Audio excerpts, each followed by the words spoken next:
Caroline Levitt built her political brand on a perfect marriage, but in just one hearing, Jasmine Crockett exposed major contradictions, tore that story apart. The result? Her credibility collapsed on live camera, and even her closest allies turned away in silence. What if Caroline's perfect marriage was never real, but just part of a carefully staged political performance? Stay with us. This is a story worth every second of your time. The title of the hearing was the kind that lulled you into underestimation: Media Integrity and Truthfulness in the Digital Age. Dry, procedural, harmless. At least that's what the aides whispered as they passed out the printed agendas. White paper, black ink, lifeless. But the energy in the room said otherwise. It wasn't loud, it wasn't chaotic, but it pressed down like a storm about to break. Phones were already held at the perfect angle. Reporters didn't blink. And then she walked in, Caroline Levitt. Every inch of her was polished to perfection.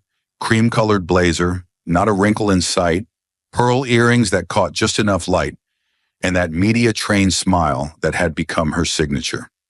This was not a woman who entered rooms, she occupied them.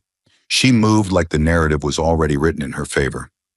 Caroline took her seat at the head table like she had done it 100 times before. In a way, she had. Ever since her days as a Trump spokesperson, she'd crafted herself into a symbol of traditional American values. Her marriage, her faith, her flawless rhetoric. To the cameras, she was the golden standard. The kind of woman cable hosts praised, the kind of story donors loved. Her husband, a financial executive turned nonprofit consultant, was a cornerstone in that narrative. They were framed as the couple that prayed together, stayed together, and stood tall as the moral contrast to liberal decay. And yet, across the aisle sat a woman who didn't belong to the same playbook. Jasmine Crockett, Democratic representative from Texas, wasn't smiling. She wasn't fidgeting. She was simply waiting. And somehow that silence felt louder than any monologue. Jasmine didn't dress to impress. A plain navy suit, no makeup tricks, just focus. She sat still, calm, watching. No tapping, no shifting, just waiting. People didn't talk about her, but they noticed her. She wasn't the center of attention, but somehow eyes kept drifting her way. Something about her felt steady, unbothered, like she knew exactly what was coming and wasn't afraid of it. The gavel hit. The noise stopped. The hearing began, but the air felt thick, like the space between lightning and thunder. Caroline smiled too wide. The chairman spoke, but no one really heard him. Everyone was watching Jasmine, still, silent, ready, and somehow you just knew. Something was about to crack. The silence didn't last. It never does. Not when truth is sitting just inches from the mic, wrapped in red cardstock and quiet intent. Jasmine didn't pause for effect. She didn't raise her voice. All she did was reach forward and place a red folder flat on the table in front of her. No label, no seal, just a solid, deliberate thump. Soft, but final. It wasn't what she said. It was how still she was when she said nothing. The sound echoed louder than expected, like it didn't belong in a room so carefully scripted. Caroline's gaze flicked downward for a split second. She adjusted the pen in her hand, then stilled it. Across the aisle, aides shifted in their chairs, but not out of discomfort, out of anticipation. The press corps, silent until now, raised their phones just a few degrees higher. Something was coming and everyone knew it. Jasmine hadn't even opened the folder yet, but the power of it was already leaking into the room. Her tone when it came was calm and crisp. In the past 12 months, she said, Representative Levitt has spoken often and publicly about her marriage. Her fingers rested lightly on the red folder, as if it weighed nothing. Her words, on the other hand, were heavier by the second. On television appearances, podcasts, interviews, and political events, she's presented her relationship as a pillar of personal character, as a symbol of consistency, as proof of principle. She didn't accuse. She didn't challenge. She explained, clearly, methodically. But when the stories shift depending on the audience, the message stops being a value and starts becoming a tactic. She opened the folder. Page 1, printed transcript, standard formatting. February 14th, Jasmine said, interview on a Tampa-based political podcast. Her quote, verbatim, "We've never spent a Valentine's Day apart in 8 years." Jasmine paused just enough to let the words sink in, but not long enough for Caroline to interrupt. Yet on that same week, Representative Levitt posted from a policy summit in Nevada. Alone. No husband. No mention of him at all. Jasmine looked down, flipped the page. That post has since been deleted, but it was archived. She placed a full-color printout onto the table, facing the committee. Time-stamped, geotagged, February 13th through 15th. The room tensed, not dramatically but measurably. Posture changed, eyes narrowed. You could feel the difference even if no one moved. Next page. October of last year, Jasmine continued. During a radio interview in Concord, New Hampshire, Representative Levitt said, and again I quote, "My husband and I never live apart.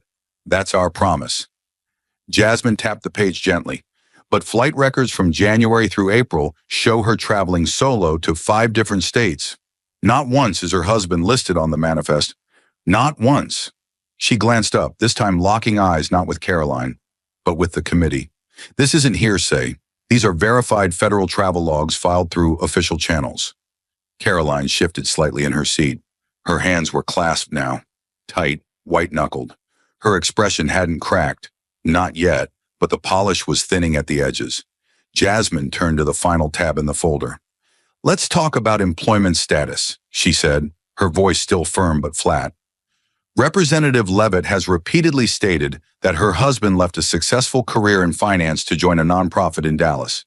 She referenced this move in campaign speeches and committee testimony, often linking it to her belief in family sacrifice for greater causes. Jasmine lifted a thin sheet of paper. The nonprofit she referenced was officially dissolved in 2023, according to IRS filings. Another pause. This one had weight. And that same month, her husband registered a private LLC in Tampa under his own name. The listed business address? Jasmine looked straight ahead now. A condominium unit that just months earlier, Representative Levitt told voters she had never lived in. She lowered the final sheet, then closed the folder. No drama, no gesture. Just a calm, definitive stop, like a judge dropping a gavel in reverse. "I want to be clear," Jasmine said, leaning slightly forward. "Nothing I've shared is private. These are not leaks, not rumors. Every document, every quote, every image was made public by Representative Levitt herself. Her eyes didn't harden, her voice didn't rise, but every syllable landed with precision. This isn't about digging into someone's marriage. It's about reconciling the words we say with the records we leave behind. Because when someone uses their personal life to shape public policy, to sway public trust, and to build a platform of moral authority, then the public has a right to see that story clearly, without edits." She leaned back in her chair, hands off the folder now. The room, moments ago buzzing with anticipation, was dead silent. But silence has a shelf life, and Caroline knew it was running out fast. She sat up straighter, shoulders tight, hands folded too neatly, like she could hold the narrative together with posture alone. "This is a personal attack," she said, her voice sharp and clipped, bouncing off the walls like broken glass. "My marriage is not public property." Her tone cracked slightly on marriage, but she powered through it with forced control, the way politicians do when they sense the ground shifting beneath them. She wasn't just defending her story, she was trying to contain it, box it up before it spread any further. Reporters didn't blink. Cameras zoomed in. Across the room, even her own staff looked like they were bracing for impact. "What we're seeing here is an invasion," Caroline continued, now louder, hands pressing down on the desk as if she could anchor herself physically to the truth she once controlled. A calculated smear campaign dressed up as transparency. But the more she spoke, the more it sounded like a monologue she didn't believe anymore. Her voice no longer filled the room. It ricocheted inside it, colliding with the weight of documents, timestamps, and undeniable facts. "This is about weaponizing my family," she said, staring past the committee, eyes locked on something no one else could see. twisting intimate details into political ammunition. Before Caroline could reclaim control, Jasmine spoke, quietly, clearly, and with the kind of finality that doesn't ask for attention. It commands it. "You made it political," Jasmine said, her voice low but unwavering. No rush, no dramatics. Just 5 words that froze the room more effectively than any raised voice could.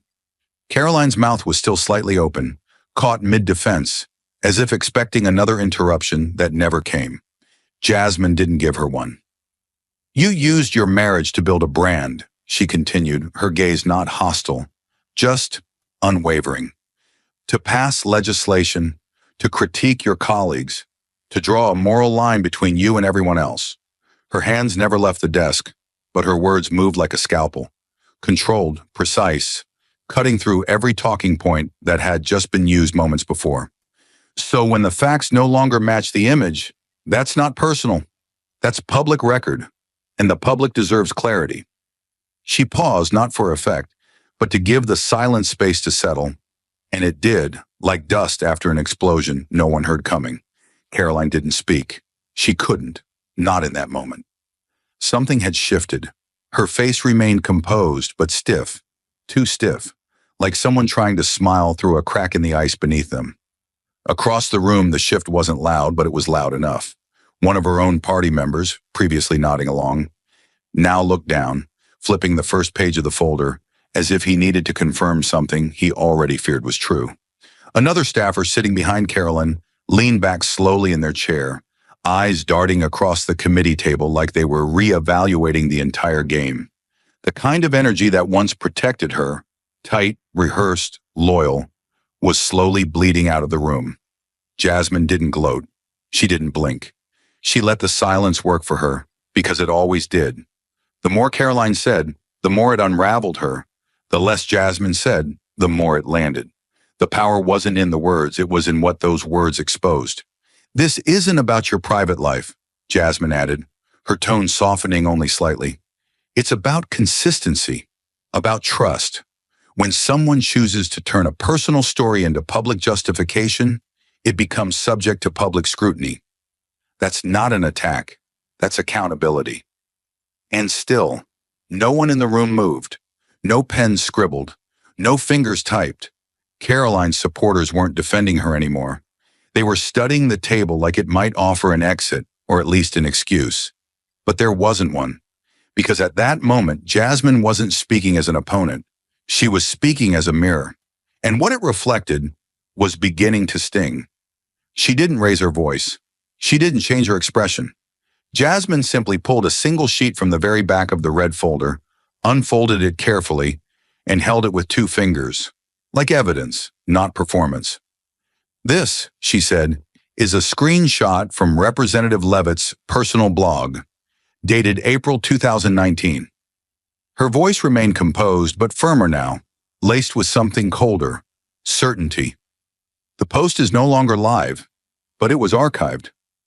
She turned the paper outward toward the committee, giving everyone a clear view. No one moved. Caroline didn't look at the document, but her body reacted, fingers tightening around her pen, shoulders pulled subtly back, as if bracing for impact. Jasmine placed the page on the table, face up. In this entry, Representative Levitt describes attending marriage counseling. She writes in her own words about being physically and emotionally separated from her husband for 8 months.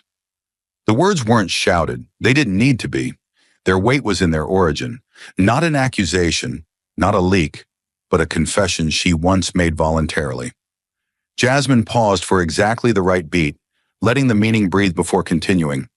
8 months apart, documented, described, and shared by her. There was no longer tension in the room. There was something heavier. Disbelief, maybe. Discomfort. That kind of sudden stillness that settles over people when they realize the story they've been fed doesn't just have holes. It was built around one. Caroline didn't respond. Her face remained motionless, eyes fixed somewhere beyond the desk, as though staring at a version of herself she no longer recognized. But her silence wasn't strength. It was strategy failing in real time. You could see it unraveling in the way her aides stopped scribbling notes, how one of them placed a hand over their mouth without realizing it, how even her supporters began glancing not at her, but at the sheet of paper Jasmine had just laid bare. Jasmine didn't gloat. There was no victory in her voice, just completion. This post directly contradicts public claims made multiple times by Representative Levitt, she said. Statements that she and her husband had never been apart, that their marriage had remained uninterrupted, that they stood together always without exception. She drew in one quiet breath, her hands returning to a resting position on the table. When those claims are used to build trust with voters, to criticize others for their personal choices, and to shape public legislation, then the truth behind them matters. And that's when the silence finally broke. Not from Jasmine, not from the committee, but from the one person who couldn't afford to lose it. The sound of Caroline's chair scraping back against the polished floor sliced through the stillness like a warning shot. She stood abruptly, movement stiff and ungraceful, all pretense of control gone. "This is character assassination," she snapped, her voice louder than it had been all morning. Too loud, too tight, teetering on the edge of panic. This hearing was never about truth. It's about humiliation. Her eyes scanned the room frantically, not for allies, but for something, anything to stabilize herself. But the room had changed. No one was nodding. No one was coming to her defense. Her voice shook, just barely, but enough for everyone to hear the shift. From composed outrage to desperation. "My family doesn't deserve this. None of this is relevant. It's an ambush," she said, louder this time, as if volume could reverse the damage already done. Her fists were clenched so tightly the tips of her fingers had gone white. The words kept coming, but now they stumbled, collided, overlapped, anger chasing itself in circles. "You're turning my life into a spectacle," she nearly shouted, pointing not at Jasmine, but at the folder, the papers, the proof. But the force of her protest couldn't hide the fear underneath. It was no longer about defending her marriage. It was about defending the version of herself she'd built in the public eye. And it was crumbling. That was when the chairman, still seated, raised one hand, calm, measured, but absolute. "Representative Levitt," he said without flinching, "you will please sit down." The words weren't loud. They didn't need to be. They cut through her outburst like a scalpel through fabric. Caroline froze mid-sentence, her mouth still open as if a response had been loaded but short-circuited. The room didn't move. It didn't breathe. She stood there for a heartbeat too long, her arms stiff at her sides, the silence now aimed at her. When she finally lowered herself back into her seat, it wasn't defiance. It was defeat wearing dignity like borrowed armor. She didn't look at Jasmine. She didn't look at anyone. Her gaze dropped to the desk, empty now, but for a notepad she wasn't writing on, and a pen she was no longer holding. Her shoulders sank just slightly. Her jaw remained locked, but her lips had lost all color. The trademark smile, tight, polished, camera-ready, was gone, not replaced with a frown, but with nothing. Her face was still, too still, like someone staring at a memory she could no longer rewrite. She wasn't reacting. She was absorbing, processing, crumbling, quietly. Around her, aides stopped taking notes. Her supporters looked away. And for the first time in the entire hearing, Caroline Levitt didn't look like the narrative she had spent years crafting. She looked like someone who had finally heard the truth out loud and realized it was louder than she could ever speak over. But hearings don't stay inside hearing rooms.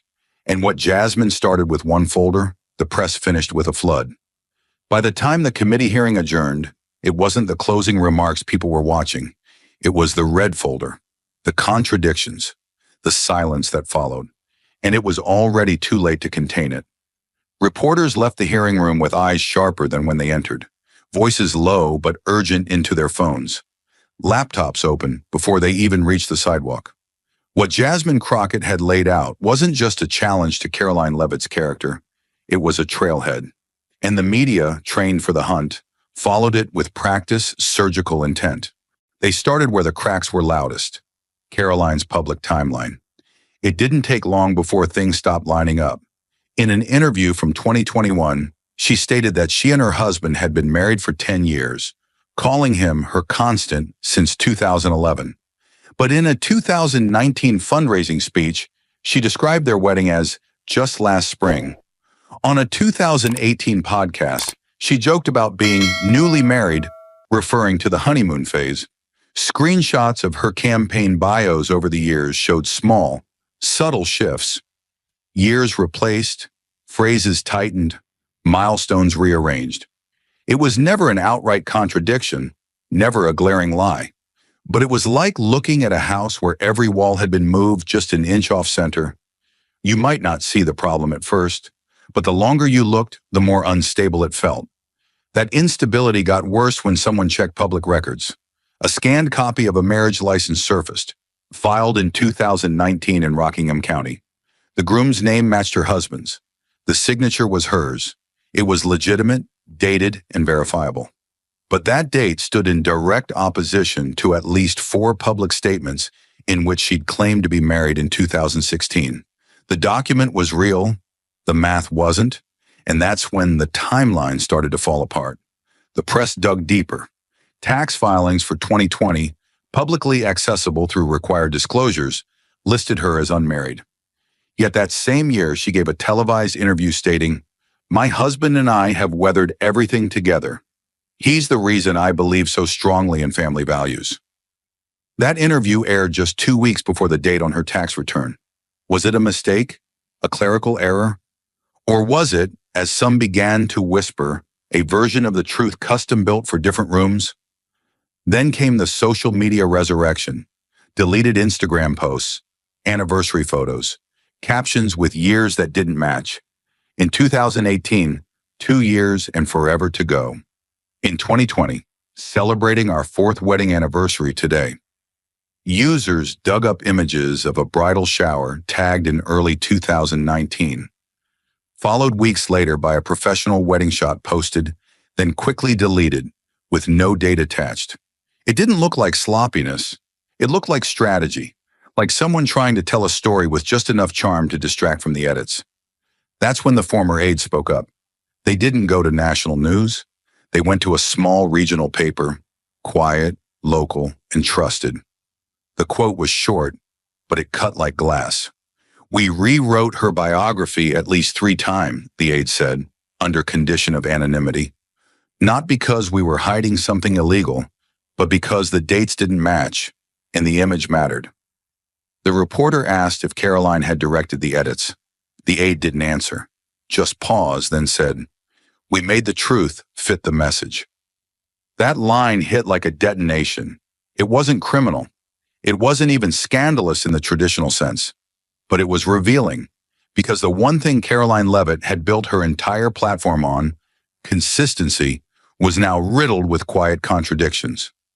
Not the kind that collapse a campaign overnight, the kind that drain its oxygen slowly, subtly, the kind that linger and chip away and make voters ask the worst question of all. Was any of it ever real? Cable networks ran segments with side-by-side timelines. Local affiliates compared speech transcripts with IRS filings and state records. Political analysts tried to stay neutral, but by midweek, even conservative commentators were saying the same thing. She should have just told the truth. It wasn't about the marriage, it was about the math, the precision, the brand.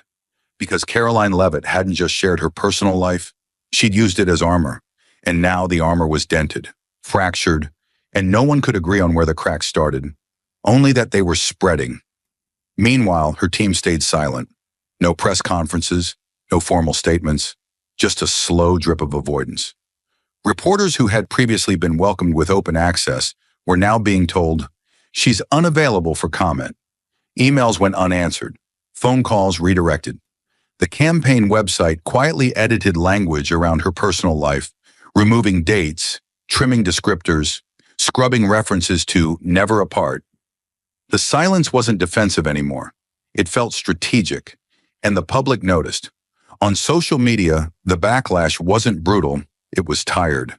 Comment sections filled with words like, "Why lie?" and "This isn't about marriage, it's about trust." Longtime supporters posted side-by-side screenshots from different years, drawing arrows between conflicting claims. Hashtags like TimelineGate and Truth in the Margins began trending, not because of outrage, but because of exhaustion. Because the public didn't want perfection. They wanted honesty. And Caroline, once seen as the picture of polished morality, now looked like a candidate who had workshopped her life like a speech. And in the background, that quote from the aide kept echoing. We made the truth fit the message. It said everything. It framed every other inconsistency not as accident, but intention. And it forced people to rewatch every clip, reread every caption, not for inspiration, but for evidence. Caroline didn't respond. Not directly. Not at first. Her name trended, but her voice vanished. And in politics, when people start speaking about you more than to you, the momentum shifts. Slowly. Fatally. The narrative isn't yours anymore. The room you once commanded becomes a gallery where others study your image, and then walk away. That's what Caroline was up against now. Not a scandal, not a conspiracy, just a question that kept getting louder with every uncovered post, every misaligned date, every silence that followed. What do you believe more, her story or the record? Cornered by silence, boxed in by facts, Caroline did the only thing left in her arsenal. She went back to the cameras, but this time, they didn't blink first. The podium was flanked by two flags, but they didn't feel like symbols of strength, only props. Caroline stepped up to the mic, her team a few paces behind, their faces unreadable. The lighting was harsh, exposing the exhaustion beneath her makeup. She took a breath, then another, and started. I am not a perfect person, she said, her voice cracking slightly on the word perfect, like even her vocal cords had stopped cooperating. But I have always tried to lead with honesty. With heart. She looked down briefly, gripping the edges of the podium, steadying herself like the words might run away if she didn't hold them down. My marriage is real, my family's real, and the love I have for my husband does not deserve to be dissected like a campaign strategy. A tear slipped down her cheek. She didn't wipe it away. She let it sit there, hoping it would say what words no longer could. The room was quiet but not empathetic. The journalists watching her weren't leaning in. They were recording, observing, analyzing. The silence wasn't out of respect. It was calculation, and Caroline could feel it. She tried again. This has gone beyond accountability, she continued, voice now more defensive than vulnerable. It's become invasive, cruel. I've made mistakes. I'm human. But what's happening now isn't about truth. It's about destruction. Her eyes scanned the room, searching for softness, a nod, even a flicker of understanding. She found none, just steady stares and camera lenses that didn't blink. The performance she'd relied on for years, the calm voice, the firm values, the delicate emotion, wasn't landing. It wasn't connecting, because the people watching weren't angry anymore. They were detached. The trust she had once curated so carefully wasn't just cracked. It was gone. That evening, she took the next step in the damage control playbook. Primetime television, a conservative talk show, friendly territory, soft lighting, scripted questions. She sat on the edge of the leather chair, hands tightly clasped, knees perfectly aligned, eyes glassy but composed. This has been one of the hardest weeks of my life, she began, voice barely above a whisper.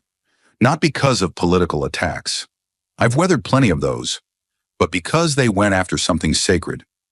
She paused, gathering herself, then continued. They took my love, my commitment, and tried to turn it into a political liability. Her tone was soft, almost reverent.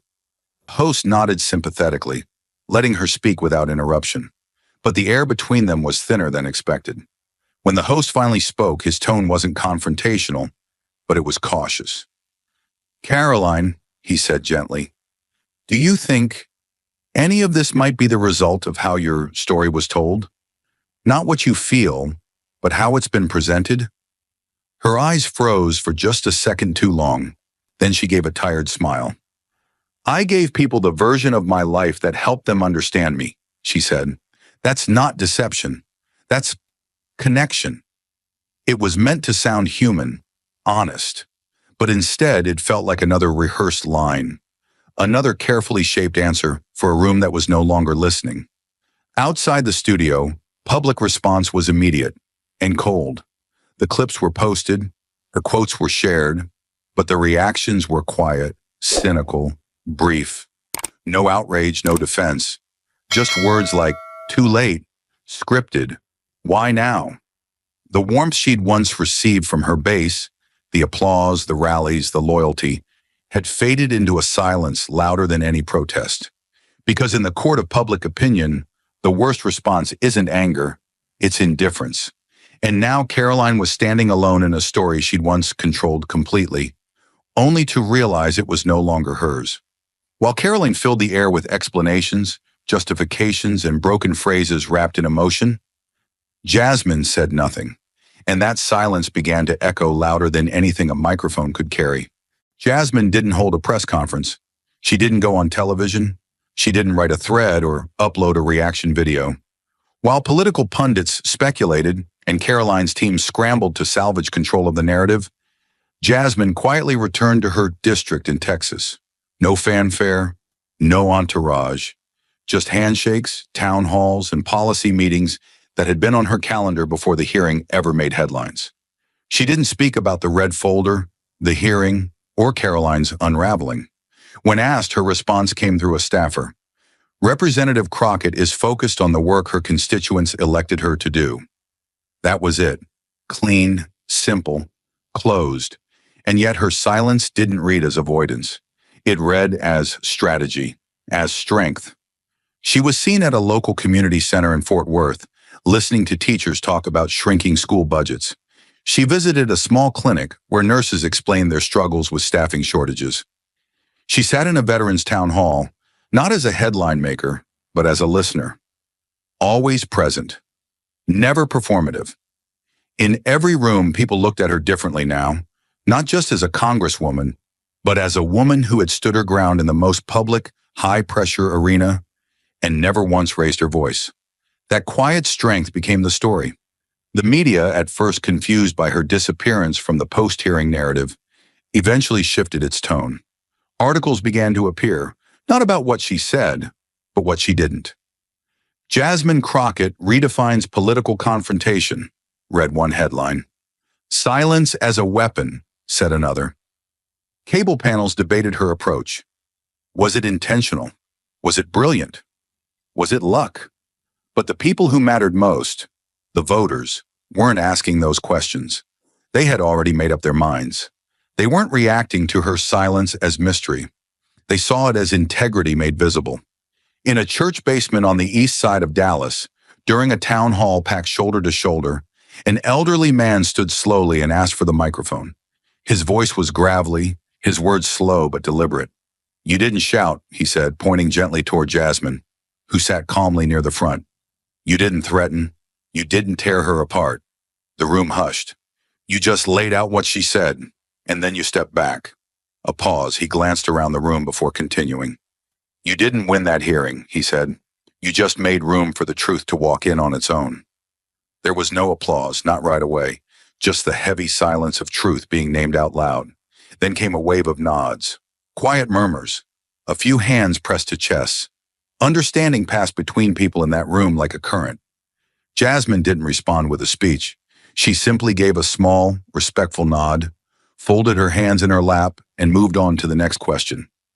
Her restraint became a symbol, not of passivity, but of power. Because while Caroline was trying to patch a sinking ship with televised emotion and softened narratives, Jasmine had done the opposite. She let the record speak. She let the facts breathe. She gave the public space to think instead of trying to tell them what to feel. And in that vacuum of noise, people chose to trust her, not because she insisted on being right, but because she didn't insist at all. Reporters tried to bait her into a comment. Any response to Caroline Levitt's statement last night? They asked outside a library where she'd just met with small business owners. Jasmine didn't stop walking. Her aide replied on her behalf, The Congresswoman believes the public is smart enough to make its own judgment. That answer got more airtime than Caroline's entire interview. Clips from the hearing began circulating again.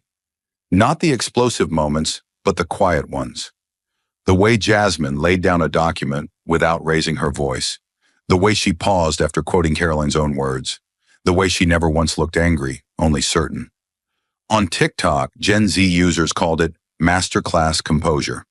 On Facebook, older voters shared the clip with captions like, "This is what leadership looks like."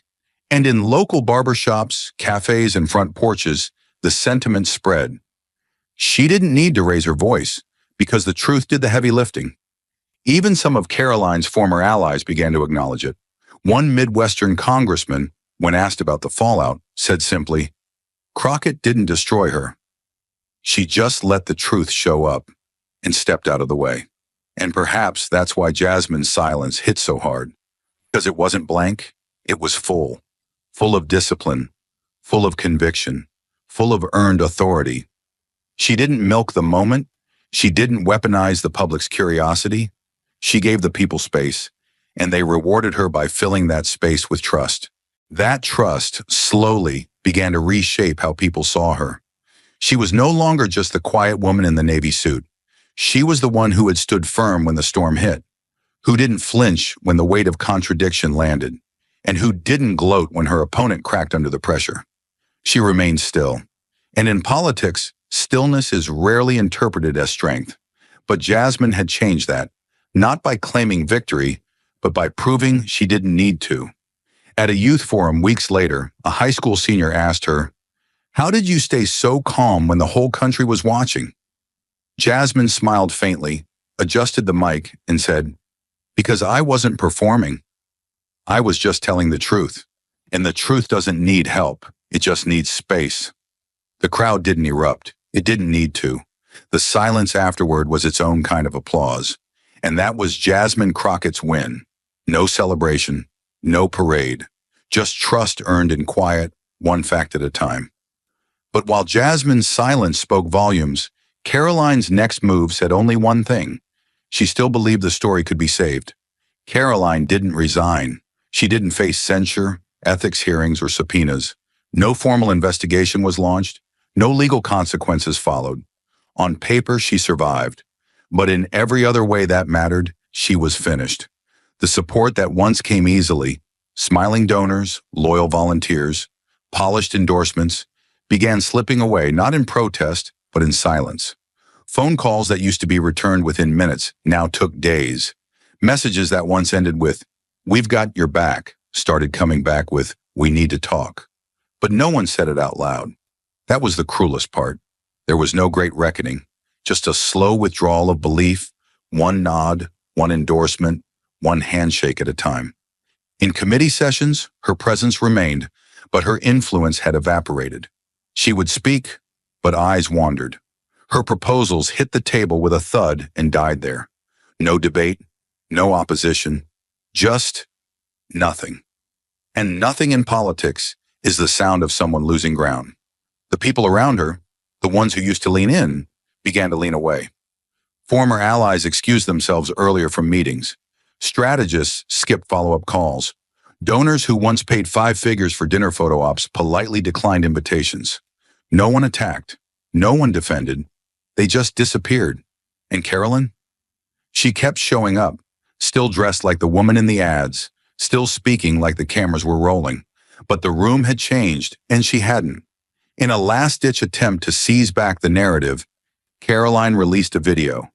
It was carefully produced, her sitting on a wooden bench, sunlight catching her hair just right, a golden retriever curled at her feet. The background was a quiet park, the kind of American normalcy she'd always tried to embody. She wore a soft blue sweater, no blazer, no podium, no press. "I know things have been hard lately," she said, looking directly into the lens. "But I want to talk to you, not as a politician, but as a person, a wife, a daughter, someone who still believes in service." Her voice cracked slightly, enough to seem human but not broken. "I've made mistakes, and maybe I haven't always told my story in the clearest way, but my heart has never changed." Then she looked off camera, almost wistful. "This isn't about headlines. It's about holding on to what matters, and what matters is trust." It was a well-written script, a well-lit shoot, a well-planned release, and no one believed a word of it. The comment sections filled up within minutes, not with outrage, but with disinterest. Still acting. Too late. Should have said that before you got caught. Others were more brutal. This isn't healing, it's rebranding. We're done here. The post was shared, yes, but not in support. It was passed around like an exhibit, evidence of how far she had drifted from the version of herself people had once rooted for. It wasn't the scandal that ruined her. It was the silence that followed it. Because when things didn't add up, she didn't explain. She just tried to perform again. And no one was buying the script anymore. Back in her district, the signs were even clearer. A local fundraiser that normally sold out within hours struggled to fill half the room. Tables sat empty. Name tags went unclaimed. A key sponsor backed out the morning of the event, citing unforeseen scheduling conflicts. One longtime supporter, who attended only out of loyalty, described the energy in one word: hollow. And Carolyn, dressed impeccably as always, smiled through it. She gave the same speech she'd always given. She thanked the attendees for standing with her. But no one stood at the end. There was no standing ovation, just polite applause. Brief, measured, obligatory. The press, once eager to amplify her message, had moved on. The coverage she received now was clinical. Headlines with her name were paired with words like decline, response fails, and credibility questioned. Journalists no longer scrambled for exclusive quotes from her office. They quoted press statements when they bothered to come and left it at that. Her sound bites stopped trending. Her interviews stopped airing. She hadn't been canceled. She hadn't been condemned. She had simply been tuned out. And perhaps worst of all, she knew it. You could see it in the way she carried herself. Still upright, still composed, but stiffer now. Less spark, less conviction. Her gaze lingered longer on notes, not because she needed reminders, but because they gave her something to look at, besides the people not looking back. In meetings, she took longer pauses, searching for support that no longer came. Her smile, once sharp and intentional, had softened, not from humility, but fatigue. Because when the thing you spent years building begins to slip through your fingers, slowly, publicly, and no one tries to stop it, it's not just a loss, it's a verdict. Caroline had built her political brand on precision, on message, on clarity. But now every word she spoke, every gesture she made, was seen not as leadership, but as strategy. People no longer questioned her facts. They questioned her intentions. And when the public begins to wonder, not if you believe what you're saying, but why you're saying it at all, you've already lost the room. She wasn't disgraced. She wasn't exiled. She was something worse, forgettable. The woman who once walked into hearing rooms with the confidence of a frontrunner now entered like an afterthought. People still shook her hand, still smiled, but the eye contact was shorter, the conversations more guarded. Support, once visible and vocal, had turned into polite distance. Her name was still on signs. Her campaign website was still live. Her office still answered calls. But the momentum, the fire, the conviction, the belief was gone. And when belief leaves a politician, no press release can bring it back. Caroline hadn't been destroyed by scandal. She'd been undone by something quieter, something more final. The slow, public erosion of trust. The kind you don't see coming until it's already behind you. The kind that doesn't roar, it fades. And when it does, all you're left with is the sound of applause that never comes. As Caroline faded from headlines and whispers filled the vacuum she left behind, Jasmine didn't move toward the spotlight. She simply stood where she always had, steady, silent, and unmistakably clear. Jasmine never mentioned Caroline's name again, not in passing, not in interviews, not even when directly asked. The hearing was over. The red folder was closed. And as far as she was concerned, the story had already been told. The rest was up to the public. While social media feeds still swirled with speculation and replays, Jasmine had already turned her attention back to policy meetings and district visits, moving with the same quiet rhythm she always had. There were no victory laps, no press tours. She didn't bask in vindication because she had never sought it. And yet wherever she went, the rooms felt different.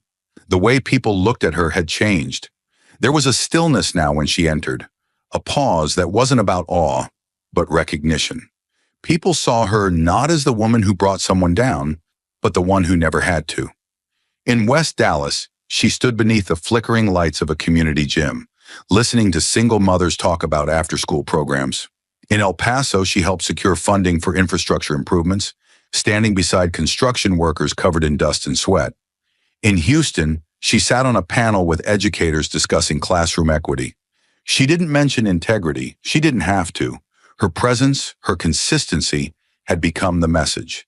People trusted her not because she said the right thing, but because she didn't say the wrong thing just to be heard. Her silence hadn't been passive.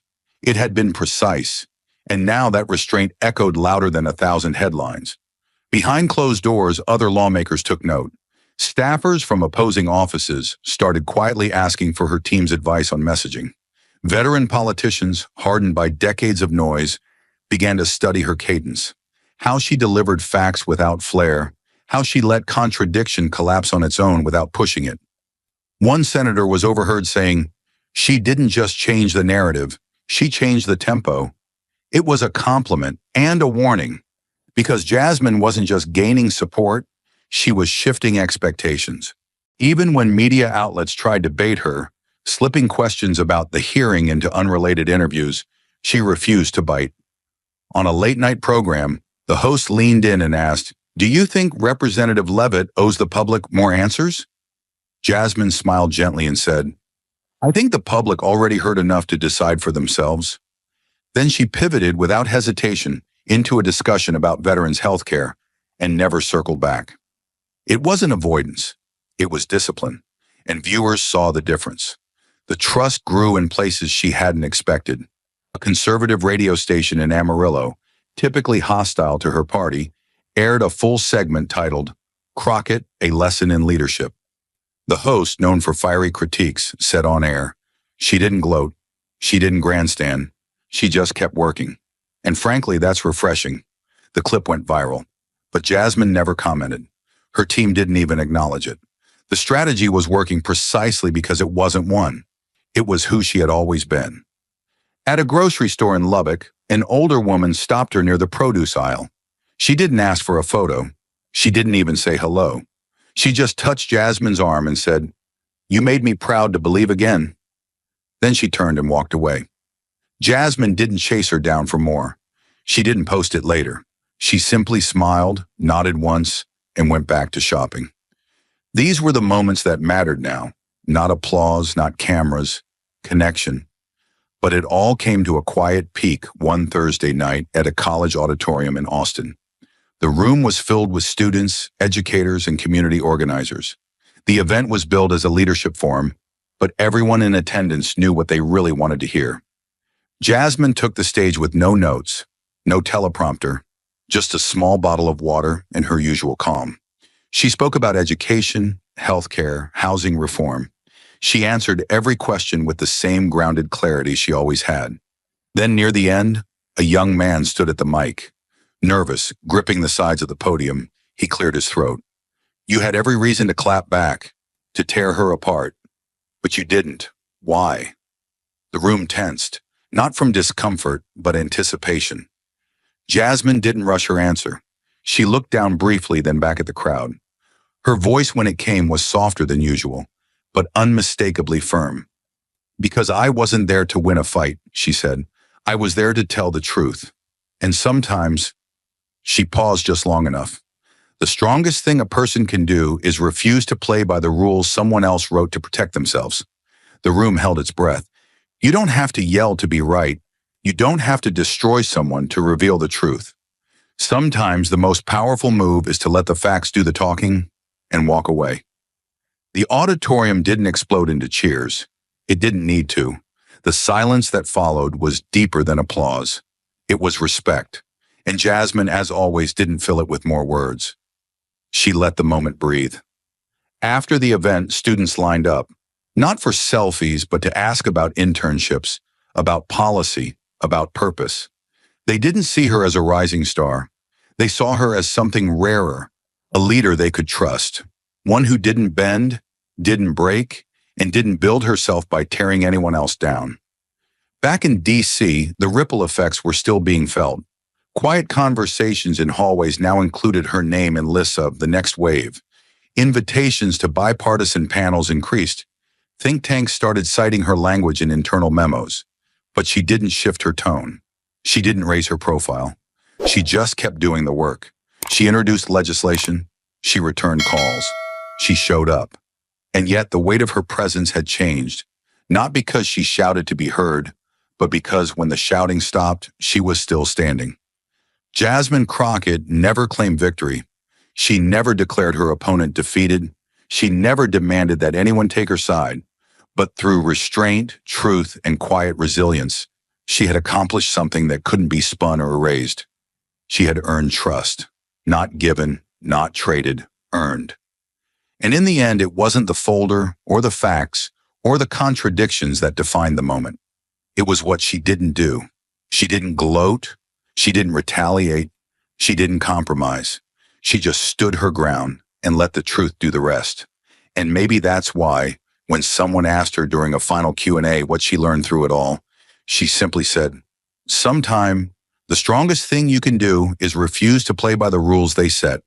And then, just like always, she moved on to the next question. Because for Jasmine Crockett, it was never about the moment. It was about what came after. While the political world waited for Jasmine to claim her spotlight, she never even glanced toward the stage. She didn't tweet.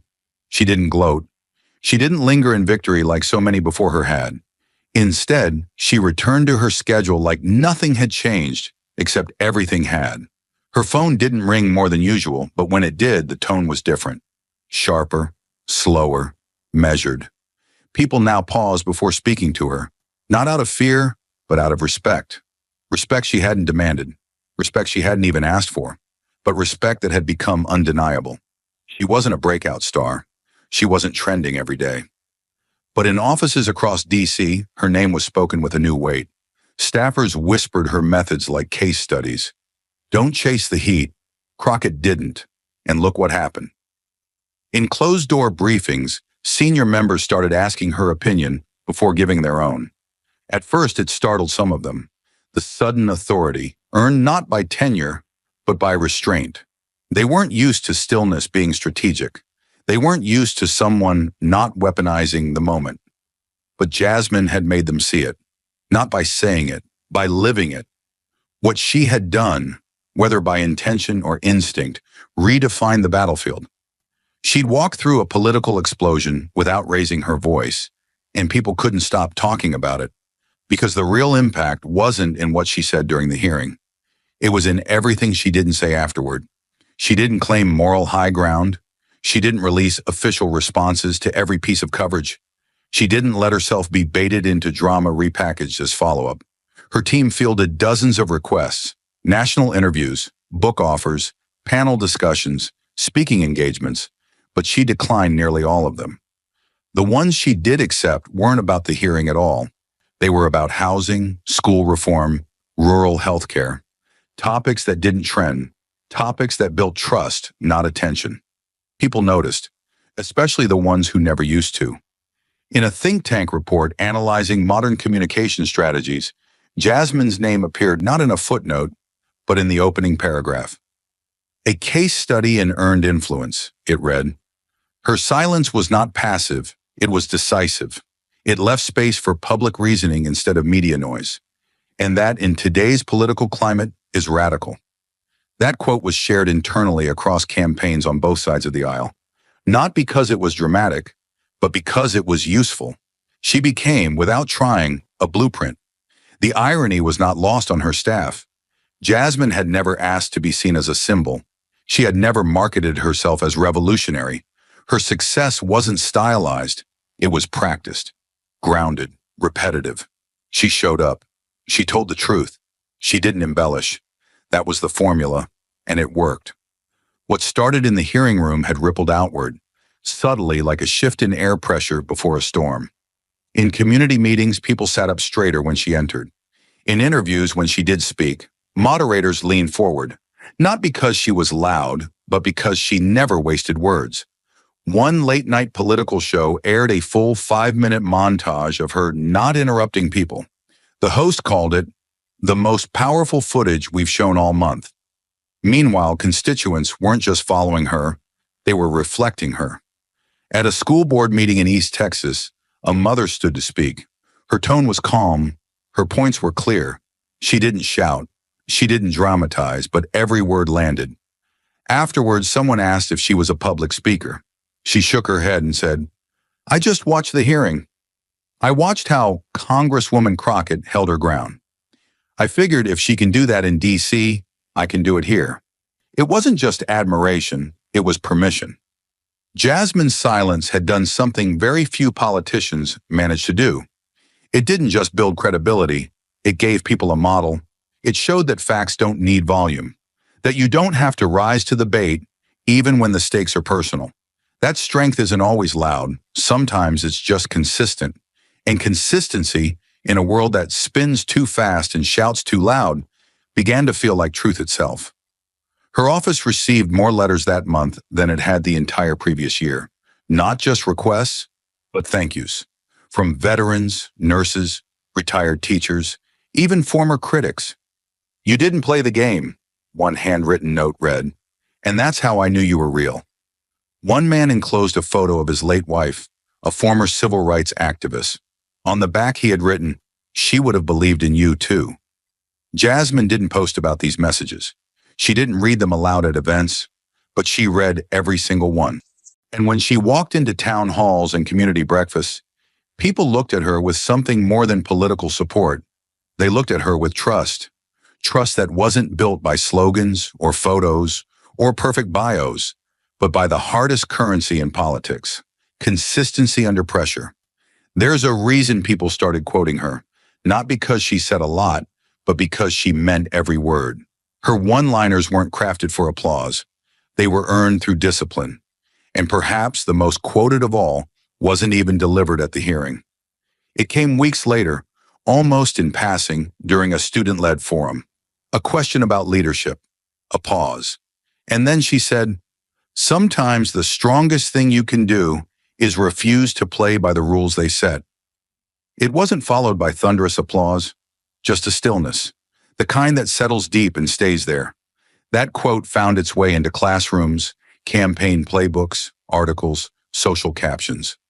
But Jasmine never repeated it. She didn't have to, because it wasn't about branding. It was about boundary. She had drawn a line without raising her hand, and the world had leaned in to see what it meant. In the months that followed, while other politicians pivoted strategies and reshuffled messages, Jasmine's consistency became her power. She didn't change her tone. She didn't shift her image. She just kept showing up, saying what she meant, and walking out before the cameras could ask for more. And that became her signature. Not just the silence, but what followed it. When a major outlet asked to do a profile piece titled "The Power of Not Reacting," her office declined. The statement was brief. Representative Crockett prefers to let her work speak for itself. And that reply said more than a full article ever could. Even her critics began to adjust. They still disagreed with her policies. But the attacks got quieter, less personal, because the more people saw of her, the harder it became to reduce her to a soundbite. She didn't fit the mold. She didn't play the role. And she didn't react the way they wanted her to. In a world where narrative is everything, she refused to become one. And so, she became something else. A presence. A standard. A silence people leaned into. Not because it was empty, but because it was earned. And long after the headlines faded, after the folders were filed away and the microphones turned off, one thing remained: the echo, not of what Jasmine said, but of what she didn't need to. Caroline Levitt was still in office. She still wore the sharp blazers, still walked into Capitol Hill with her chin held high, still sat at her desk during committee sessions, hands folded, notes prepared. Nothing had visibly changed, and yet everything had. The spotlight that once followed her like a loyal shadow had moved on. Her voice, once amplified across headlines, now echoed back hollow. It wasn't scandal that erased her. It was air slowly leaking from the room, leaving behind the shell of a presence that used to carry weight. She wasn't booed. She wasn't denounced. She wasn't censured or called out in fiery op-eds. There was no public explosion, just a vacuum. And that silence, that absence of resistance, was more damning than outrage, because no one was asking where she stood anymore. They simply stopped asking. Inside the halls of power, the shift was almost imperceptible at first. Conversations she used to lead became ones she was merely invited to. Colleagues who once angled their chairs toward her now faced forward. The inner circle, the one she'd built with charm, calculated loyalty, and moral branding, began quietly drifting away. They didn't fight. They just stopped replying, canceled coffee meetings, rescheduled calls. A longtime donor needed to focus on family. A local paper that once ran her column weekly quietly retired the feature. And through it all, Caroline kept smiling, still precise, still present, still trying to act like nothing was missing, even when she could feel the cold of absence wrap around her like glass. Then came the moment she couldn't hide from. A committee seat, one she had fought for, won, and built policy around, was reassigned. No press release, no formal announcement. Just a revised staff memo, her name gone, her replacement already scheduled for the next panel. She showed up anyway, pretending it was a mistake. It wasn't, and no one corrected her, because there was nothing to correct. It was done, silently, strategically, and permanently. Back in her district, the change was even harder to ignore. At a community town hall, usually packed wall to wall, half the chairs remained empty. Her name still printed on the flyer, her face still framed above the sign-in table. But the energy had vanished. The room clapped politely but no longer lingered after her remarks. Questions became gentler, not out of respect, but disinterest. A young mother asked about school lunch funding, then left before Caroline had even finished responding. A small business owner excused himself early, citing traffic. They didn't mean to insult her, but the indifference cut deeper than any protest ever could. Trying to reset, Caroline released a video. Soft lighting, natural backdrop. A golden retriever curled obediently at her feet. She wore a pastel sweater, her voice gentle, her message rehearsed to seem unrehearsed. "I know it's been a difficult time," she said, looking directly at the camera. "But I'm here, still working, still listening." She spoke about family, service, and faith, pulling from the same themes that had once elevated her. But the comments told a different story. Too polished. Still acting. Nothing real here. The video wasn't dissected. It was dismissed. The problem wasn't the footage. It was the face. People no longer saw themselves in it. They saw a woman performing a version of herself they no longer believed in. Her team urged her to stay visible. Keep posting, stay consistent. People will come back. But the more she showed up, the more people looked away. Not because of what she had done, but because of what she had tried so hard to deny. The story had shifted, and she hadn't. The worst part was that she kept trying. She showed up to hearings prepared, made speeches into microphones that no longer broadcast. She smiled at reporters who walked past her to get to someone else. She stood in rooms where her name once opened doors and now hung awkwardly on unused guest lists. She hadn't fallen. She'd simply been outpaced. The momentum was gone, and momentum, once lost, doesn't come back just because you want it to. One afternoon after a long session, she walked out of the chamber alone. Her aide trailed behind, phone in hand, eyes forward. No press, no cameras, just the sound of her own heels on marble. And that was when it hit her. She wasn't being followed. She was no longer the story. The silence that surrounded her wasn't peace, it was irrelevance. And in politics, that's the final act no one talks about. Not the scandal, not the resignation, but the moment the room forgets you were ever the center of it. Thank you for watching until this moment and for standing with us on this journey for justice.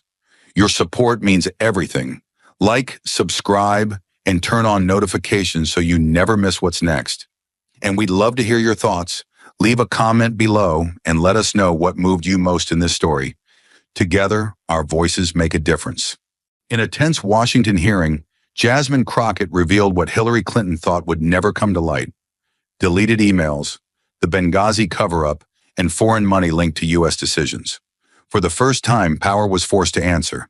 But what no one saw coming was this. What did Jasmine do that left the entire room speechless and forced a nation to finally look? Stay with us. This is a story worth every second of your time. The morning air in Washington, D.C. was sharp and unforgiving, as if it sensed what was coming. A pale sun hid behind thick clouds, casting the Capitol in a cold, colorless light. Outside the tribunal, reporters stood in silence, bundled in coats, eyes fixed on the oak doors. Inside, the room was warm but tense, like a courtroom seconds before a verdict. Security moved quietly. Senators fidgeted with papers they wouldn't read. No one spoke it aloud, but the feeling was clear. This wasn't routine. This was the day something cracked. Then came the first entrance. Hillary Clinton walked in as if she'd rehearsed it, which she had 100 times. Black suit, pearl earrings, every step measured, every glance deliberate. She didn't look left or right. She didn't need to. She knew where the cameras were, knew how to look composed, reasonable, untouchable. The murmur in the gallery died the moment she passed. She sat with the ease of someone who'd done this before and walked away clean every time. Then the door opened a second time, and the whole room inhaled. Jasmine Crockett stepped in without looking at a single camera. She didn't need to. The cameras found her. No entourage, no security detail. Just her, a thick leather file tucked under her arm, and a look that didn't flinch. Her coat was plain, her posture straight, her eyes locked dead ahead like a soldier walking into enemy territory. No smile, no wave, only silence. The kind that said, "I'm not here to perform, I'm here to confront." She reached the front table, set her case down without ceremony, and turned to face Clinton. Her voice didn't rise. It didn't need to. It was calm, steady, and heavy as a hammer. "I didn't come here for rehearsed answers. I came to hear what you never said out loud." The silence held like a stretched wire, seconds from snapping, until Jasmine leaned forward, unlatched the case, and the air shifted again. She opened the folder with the same calm precision as a surgeon making a first incision. Clean, intentional, irreversible. The metal clasp gave a sharp, mechanical click that seemed to echo off the wood-paneled walls. Every movement was measured. No rustling, no wasted motion. Just her hand sliding one tab document forward, revealing a stack of printed emails, marked, highlighted, underlined. She didn't glance down. She didn't need to. She'd studied these documents not for hours, but for months. Then she looked up, straight into Hillary Clinton's eyes. No introduction, no build-up, no softened entry point. "Why did you delete 33,000 emails, including emails sent directly from our embassy in Libya?" The question hit with the weight of a hammer wrapped in silk. Her tone was even. Her voice didn't rise. But the intent was unmistakable. This wasn't a question. This was an accusation wrapped in fact, the kind you don't sidestep. A hush fell across the chamber, not the kind of silence born from respect, but from discomfort. The kind where people realize they're watching someone get cornered in real time. Hillary's expression didn't break, but her posture stiffened. Shoulders slightly back, chin lifted just a touch higher than before. A practiced defense. Jasmine let the question hang for just a moment. Then, without waiting for an answer, reached into the folder and pulled the truth into the light. She clicked the remote in her hand. A soft beep, then the screen behind her came alive. Cold, sterile white with black text. The first email filled the frame. A government field report, unclassified but urgent. Subject line, "Increased threat activity, Benghazi." Dated 3 months before the attack. Sent at 3:14 a.m. The language was clear, direct, and unmistakably serious. Unrest growing near the compound, suspicious surveillance, credible threats against U.S. personnel. Jasmine didn't speak. She let the room read it for themselves. No commentary, no spin. Then in the upper right corner of the screen, she pointed to a single line. To Hillary.Clinton@clintonmail.com. That was the crack of the first domino. Not a .gov address, not a protected state-secured inbox. This was routed straight to a personal email server, unsecured, unsanctioned, and far outside government protocol. Jasmine took a step forward, voice quiet but cutting. That wasn't an oversight. That was a choice. That email didn't go to the State Department's official archive. It went to a private system housed in a basement, beyond accountability. Another click. The screen changed. Second email. Different date. New warning. Same sender. Same pattern. Jasmine flipped through them with cold efficiency. Her rhythm never changed. Each slide landed like a gavel. Precise, unrelenting. More warnings, more details about militia buildup, more requests for support, and all of them sent to the same private address. No forwarding to official channels. No signs of escalation. Just silence. She didn't embellish. She didn't need to. The emails were doing the talking now. The gallery sat frozen, not from confusion, but from recognition. These weren't theoretical gaps in judgment. These were documented moments when someone in power had access to critical information and chose to hide it behind a wall no one else could see through. Jasmine turned away from the screen and faced the panel. You were warned, Madam Secretary, not once, not vaguely, but clearly and repeatedly. The calls for help came in, and instead of securing them, you sent them into a black hole. Not because of bureaucracy, not because of delay, because they were inconvenient. The silence lingered, thick and expectant, until Hillary finally spoke, her voice calm, polished, and perfectly controlled.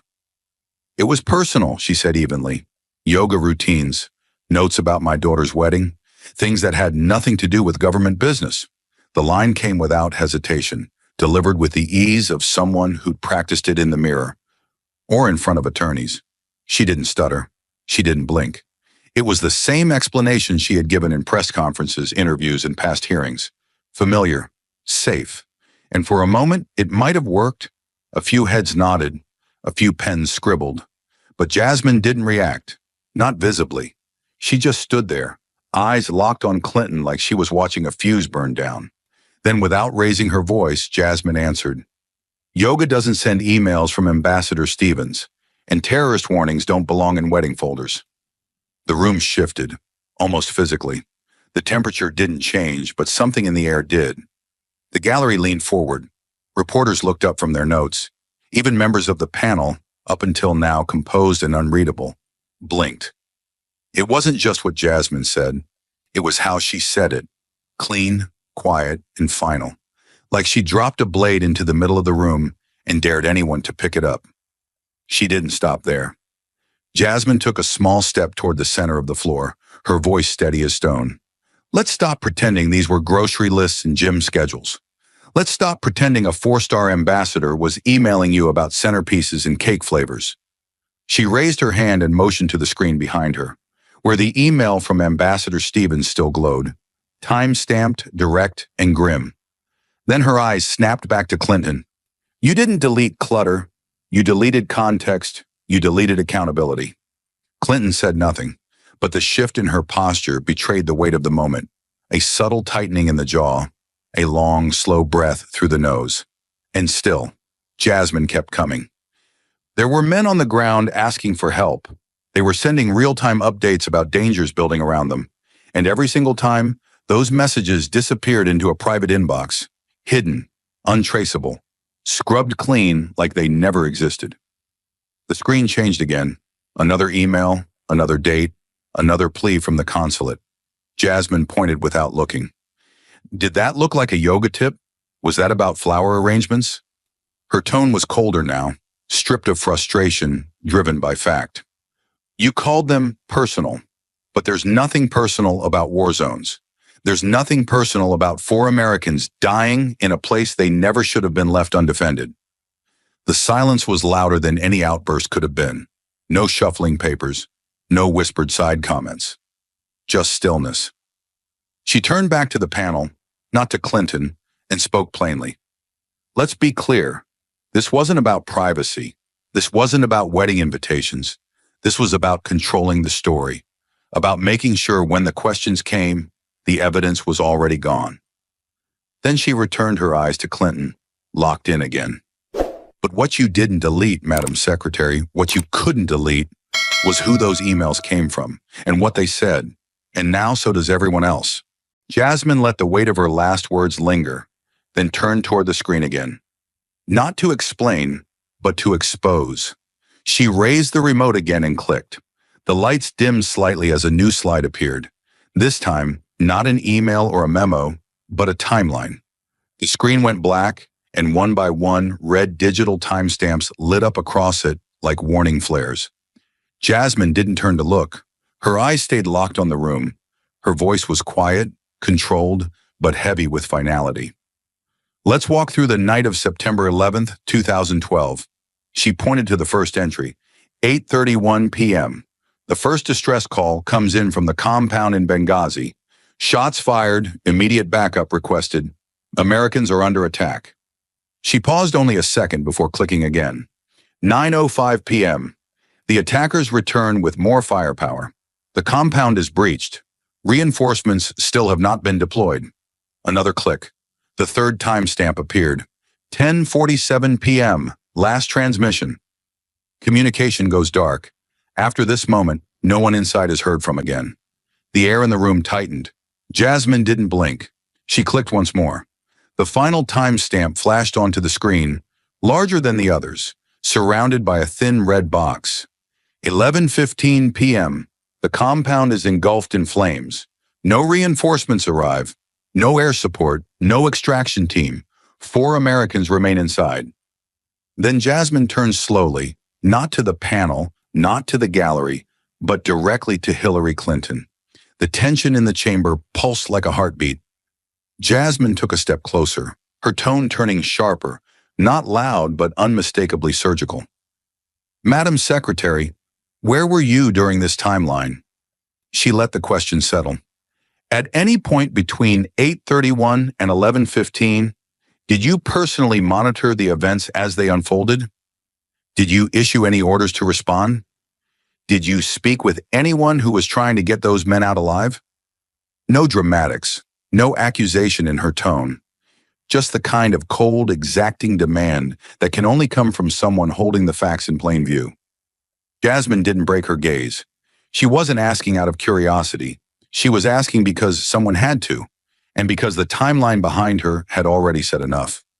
Clinton shifted slightly in her seat, folded her hands, and leaned in toward the microphone. Her voice was composed, familiar, and carried the weight of practiced response.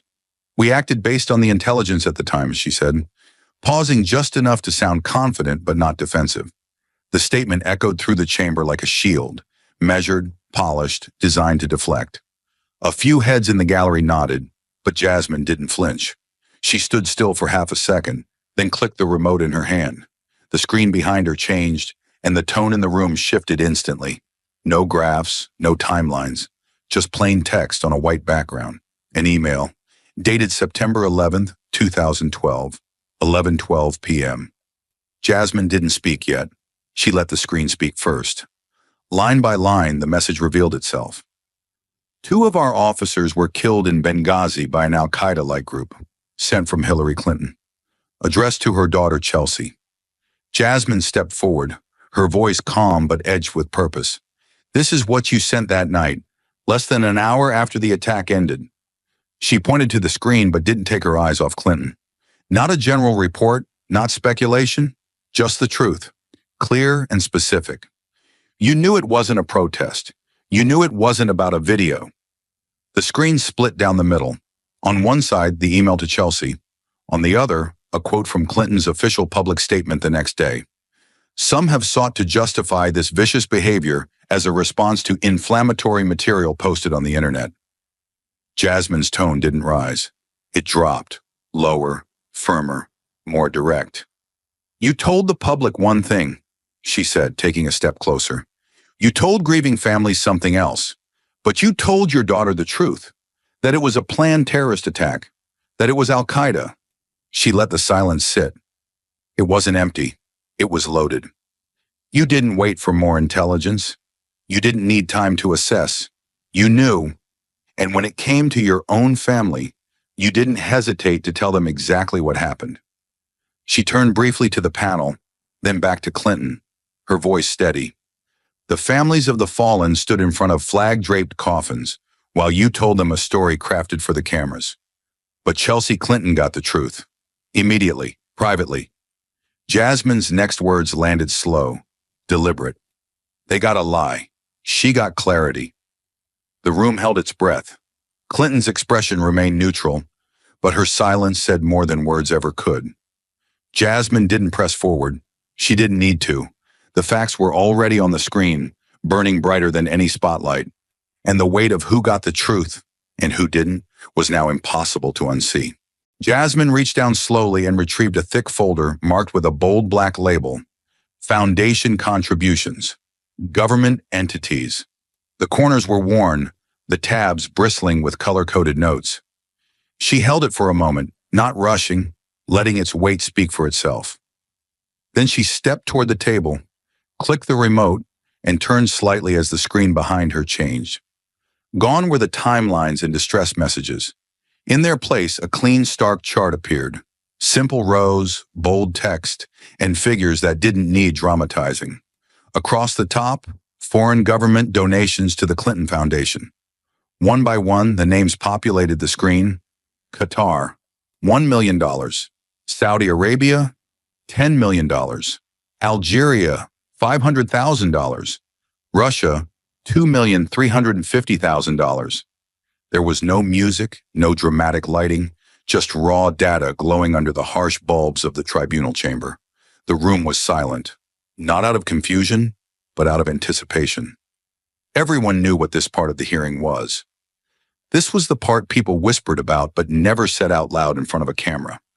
These aren't private donors, Jasmine said, voice calm but cutting.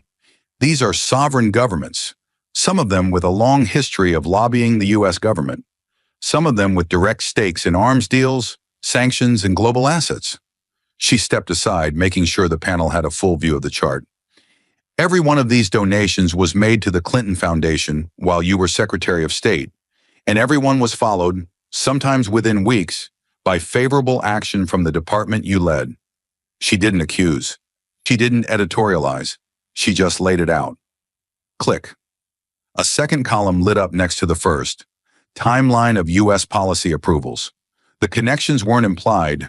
They were arranged in parallel. Jasmine stepped forward again, this time with a pointer in hand. Her tone sharpened. Not louder, just harder, like steel tapping glass. Qatar, she began. Their $1 million donation was processed in February 2012. 2 months later, your department approved a $5.6 billion arms deal, tanks, missiles, and advanced defense systems. The kind of deal that doesn't happen without top-level clearance. She moved to the next row. Algeria, $500,000 while lobbying for sanctions relief tied to human rights abuses. That waiver was quietly signed off in under 30 days. Click. And Russia, she said, her voice slowing, pressing the air tighter. $2.35 million from individuals tied to Uranium One, a company seeking control over U.S. uranium production. That deal was reviewed by multiple agencies, yes, but it couldn't move forward without State Department approval. And it did, under your watch. She paused here, not for drama, but to let the weight of the alignment settle over the room. The panel leaned in. The gallery didn't blink. It wasn't speculation anymore. It was numbers, dates, decisions. Jasmine turned back to the audience. Now, to be clear, there's no direct email here saying, you pay, you get the deal. That's not how this works. That's not how power operates at this level. She gestured to the screen behind her. But when foreign governments donate millions of dollars to a foundation tied to a sitting Secretary of State and then receive favorable outcomes within weeks or months, that's not coincidence. That's influence. She turned back to Clinton now, her voice lowering, steadier, heavier. You didn't recuse yourself from these decisions. You didn't disclose these donations in real time. You didn't even separate foundation leadership from your inner circle. Her words moved slowly now, deliberate. These weren't accidents. These were choices. She stepped closer to the center of the room, holding the folder in one hand, palm resting gently on its spine. If a mid-level official did this, if their name showed up next to foreign money and signed deals, they'd be indicted. If a soldier accepted even a fraction of this kind of outside funding, they'd be court-martialed. She looked up again at the names on the screen. But when it's tied to you, it's rebranded. It's called diplomacy, charity, public service. The panel remained silent. No one shifted. Jasmine took one final step, not toward the screen, but directly toward Hillary Clinton. Her voice was quiet now, too quiet to sound angry, but too clear to be ignored. Is there anyone else in this government, anyone at all, whose name shows up beside both foreign donations and high-stakes policy decisions? Or is it just yours? But for all the numbers, emails, and timelines, Jasmine knew the most damning evidence wasn't on a screen. It was sealed in an envelope, waiting to be opened. Jasmine reached into her case and pulled out a single yellow envelope. It wasn't thick, didn't bulge with files or records. It was simple, plain, unassuming. But across the front, in bold black letters, was one handwritten word: whistleblower.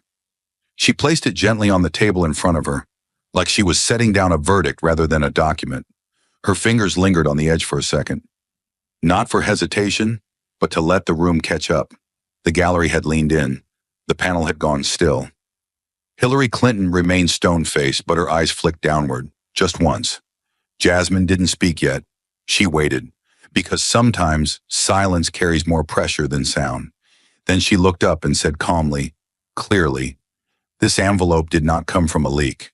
It was not subpoenaed. It wasn't passed through media channels or found in a data dump. Her hand tapped the corner of the envelope twice, soft, deliberate. This came directly to my office. It was submitted voluntarily under oath by someone who worked inside your senior communications team, Madam Secretary, someone who sat in the room when the narrative was being shaped. Her voice didn't rise, but it thickened, anchored by gravity, and who could no longer live with what they saw. She slid the envelope forward, cracking the seal with one clean motion. Inside, a single affidavit. No branding, no legal theatrics, just a simple page, signed, dated, and notarized. Jasmine lifted the paper and unfolded it with care. The rustle of the document echoed in the chamber like the drawing of a blade. This statement is from a former senior staffer who worked with your internal media response unit during your time as Secretary of State, she said. They were present for internal strategy discussions surrounding the fallout from the Benghazi attack. They were present when the email server was first discussed. And they were present, she paused, looking directly at Clinton, when the narrative was decided. Jasmine glanced at the page, then began to read. Her voice didn't waver. I was present for at least 3 internal meetings following the events in Benghazi. During those meetings, concerns were raised about the political damage the attack could cause. Secretary Clinton's team was aware that early reports pointed to a planned terrorist operation. Despite that, the group collectively agreed to pursue an alternative message for the press and the public. One staff member said, "Just blame the video for now. We'll figure out the rest later." That comment was met with no objection. Jasmine lowered the page for a moment, letting the words land like a slow-moving tremor through the room. That's a direct quote, she said quietly. Not from an op-ed, not from a pundit, from someone who stood inside the room, who watched the response take shape. Not in confusion, not in chaos, but in coordination. She took a few steps toward the panel, affidavit still in hand. According to this sworn testimony, the use of a private email server had already been internally debated prior to the attack. The whistleblower confirms that warnings were raised, technical risks, legal complications, exposure under FOIA. The response? Downplay it, keep it internal, keep it out of official systems. She turned back toward Clinton, not with anger, but with unshakable clarity. So the claim that this was all just improvisation, reaction to incomplete intel, that's not what this statement describes. This wasn't panic. This was planning. Jasmine returned to the document, reading the next line with precision. After the second wave of attacks, the Secretary's team focused heavily on managing public perception. The phrase, spontaneous protest, was inserted into talking points repeatedly, even after internal memos confirmed the use of military-grade weapons and organized movement. The phrase, terrorist attack, was deliberately removed from internal summaries before press distribution. She stopped reading. For a moment, no one said a word. It wasn't silence out of shock anymore. It was something heavier, recognition. This was no longer about negligence. It was about orchestration. Jasmine looked to the panel, holding the affidavit gently but firmly in her hands. This wasn't just about what was said. It was about what was erased, what was rewritten, what was fed to the public as truth, while another version lived behind closed doors. Then she turned back to Clinton. The room held its breath. "You didn't wait for full intelligence," she said softly. "You had enough to know what it was. And still, you told grieving families one story while telling your daughter another. You told the nation it was outrage over a video, while internally scrubbing the word terrorism from your own staff's reports." Jasmine looked at the paper again. Then slowly, she read the quote one last time. Clear, sharp, unforgettable. "Just blame the video for now. We'll figure out the rest later." She folded the affidavit, placed it flat on the table, and slid it back to the center like a final move in a chess match. Her tone didn't change. It didn't have to. That's not intelligence failure. That's strategy. That's control. She took one step back, both hands now free, and glanced around the room. If a junior officer falsified a report like this, they'd be court-martialed. If a government contractor erased language like this from an official document, they'd be indicted. But when it happens inside the walls of the highest office in diplomacy, when the truth is edited for optics, the consequences disappear. Her gaze returned to Clinton. There was no anger in it, only resolve. "You didn't misjudge the threat. You just miscalculated what the public deserved to know." And with that, Jasmine stepped away from the table.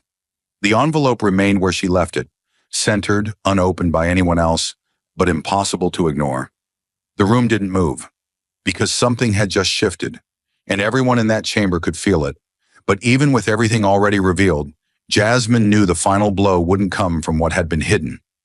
It would come from what had been weaponized. Jasmine clicked the remote again, and the screen behind her faded to black before lighting up with a new title.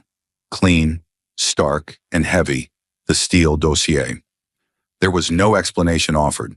There didn't need to be. Everyone in the room recognized the name. Everyone knew what it had meant. The weight of that phrase alone was enough to shift the atmosphere in the chamber. No charts, no bullet points, just those three words, centered on the screen like a headline that never stopped echoing. Jasmine stepped away from the podium and walked forward slowly, the silence tightening around her steps. Then she stopped, turned to face Hillary Clinton, and asked her first question without blinking. "Madam Secretary, do you know who paid to create this document?" The question wasn't rhetorical. It was exact, loaded with intent. Jasmine didn't raise her voice. She didn't need to. The sharpness of the words did all the work. For a moment, Clinton didn't answer. She looked at Jasmine, then at the panel, then back at the screen, as if measuring her response. But Jasmine didn't wait. "Do you know who funded the research that became the basis of the dossier? The research that launched a federal investigation? That triggered surveillance on a U.S. citizen? That appeared in FISA applications, presented to a federal court as intelligence?" Each sentence landed like a slow, deliberate strike. Jasmine didn't flinch, didn't break rhythm. She let the tension stretch, then stepped once again toward the witness table. "Was it your campaign? Was it the Democratic National Committee? Or was it both?" She didn't need to accuse, she just asked. But everyone in the room could feel what was behind the question. The quiet accusation buried in the facts, the pressure of truth coming closer. Clinton shifted slightly in her chair, not noticeably, but enough. Jasmine held her gaze, speaking plainly, as if reading from a ledger instead of delivering a challenge. "This document wasn't filed quietly. It was passed to the FBI, to journalists, to government officials. And once it entered circulation, it didn't just shape opinion, it triggered action." She motioned to the screen again, where the words Steele dossier remained unmoving. "It became the basis for wiretaps, FISA warrants, a surveillance campaign against a political opponent. An entire country was pulled into years of division, doubt, and investigation because of what this document claimed." Her voice softened, but it didn't lose strength. "And now the question isn't whether you knew about it. The question is when." Clinton sat still for a moment before leaning slightly into the microphone, her voice calm but distant, as if rehearsed for just this moment. I didn't know until the media reported on it, she said. The words fell into the room with a practiced smoothness, like she'd delivered that line 100 times before. Not defensive, not emotional, just flat, a denial dressed in plausible distance. The gallery remained quiet, but the silence wasn't agreement. It was restraint. Jasmine stood completely still, eyes locked on Clinton. She didn't challenge the statement, not yet. Instead, she reached down slowly and pulled a single document from her folder. It was stapled, 5 pages thick, and clipped with red tabs on the margins. She walked toward the evidence table and placed it down with a crisp, intentional motion, like sliding a final puzzle piece into place. Then she spoke, voice low but clear. This is a breakdown of payments from your 2016 campaign and the Democratic National Committee, funneled through a law firm, then paid to Fusion GPS. She clicked the remote. The screen behind her lit up with a side-by-side display. On the left, official FEC filings. On the right, payment receipts and internal memos. Jasmine stepped to the side, letting the screen take center stage. $5.6 million in legal fees, recorded as general counsel expenses, she said. But these weren't just legal bills. A substantial portion of that money was used to fund opposition research through a third party. She pointed to a highlighted line. Fusion GPS, the firm that hired Christopher Steele, the man who compiled the now infamous dossier. Jasmine didn't raise her voice. She didn't need to. The evidence did the shouting for her. She turned slowly to face Clinton again. Her tone hardened, not in anger, but in precision. You're telling this panel that your campaign approved millions of dollars in spending for research, but you had no idea what it produced? She paused just long enough to let the disbelief settle into the panel's expressions. You're telling us that a document passed through journalists, federal agents, and courts, one that sparked wiretaps and investigations, was funded through your own political operation, but you learned about it with the rest of the public from a newspaper? The air grew heavier. Clinton's lips parted slightly as if readying a response, but Jasmine was already moving. She clicked the remote again. The screen changed, now showing a headline from 2017. Clinton campaign, DNC helped fund Trump dossier. Below it, direct quotes from campaign officials and billing records showing when the payments were authorized. Jasmine stepped forward, her voice slower now, every word deliberate. This wasn't an accident, it was a plan. She let that hang, then delivered the next line like a knife being set down on steel.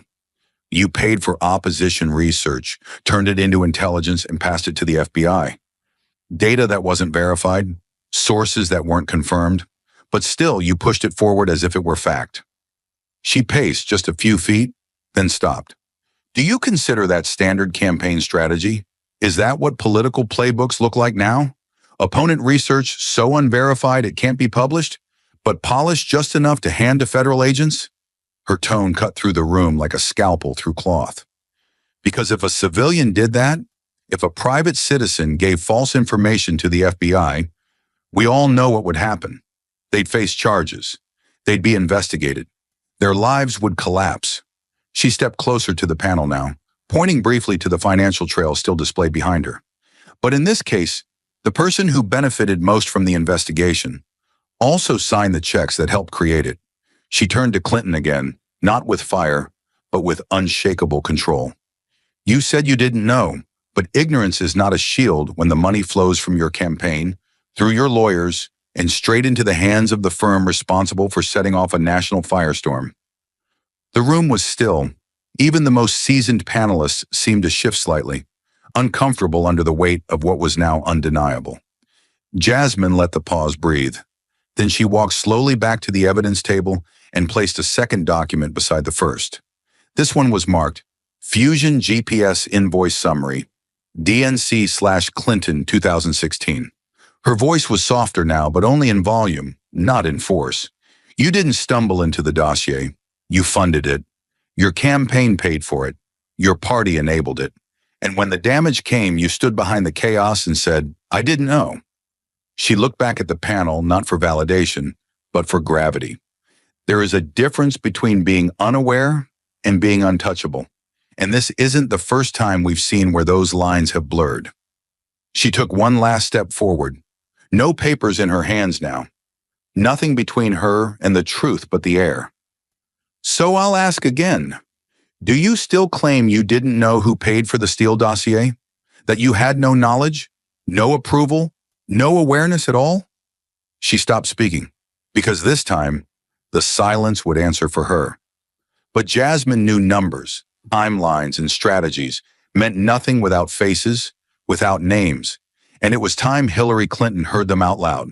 She reached into the folder again, but this time there were no charts, no graphs, no documents with technical labels. Just a single sheet of white paper held tightly between her fingers. Jasmine stepped forward slowly, her voice quiet, not weakened, but stripped down to its rawest form. She didn't raise the page for the screen. She didn't need a projector for what came next. She looked straight ahead, and with each name, her voice grew heavier. Ambassador Keene. A pause, one heartbeat. Sergeant Blaine. Another. Officer Monroe. Then the last. Agent Diaz.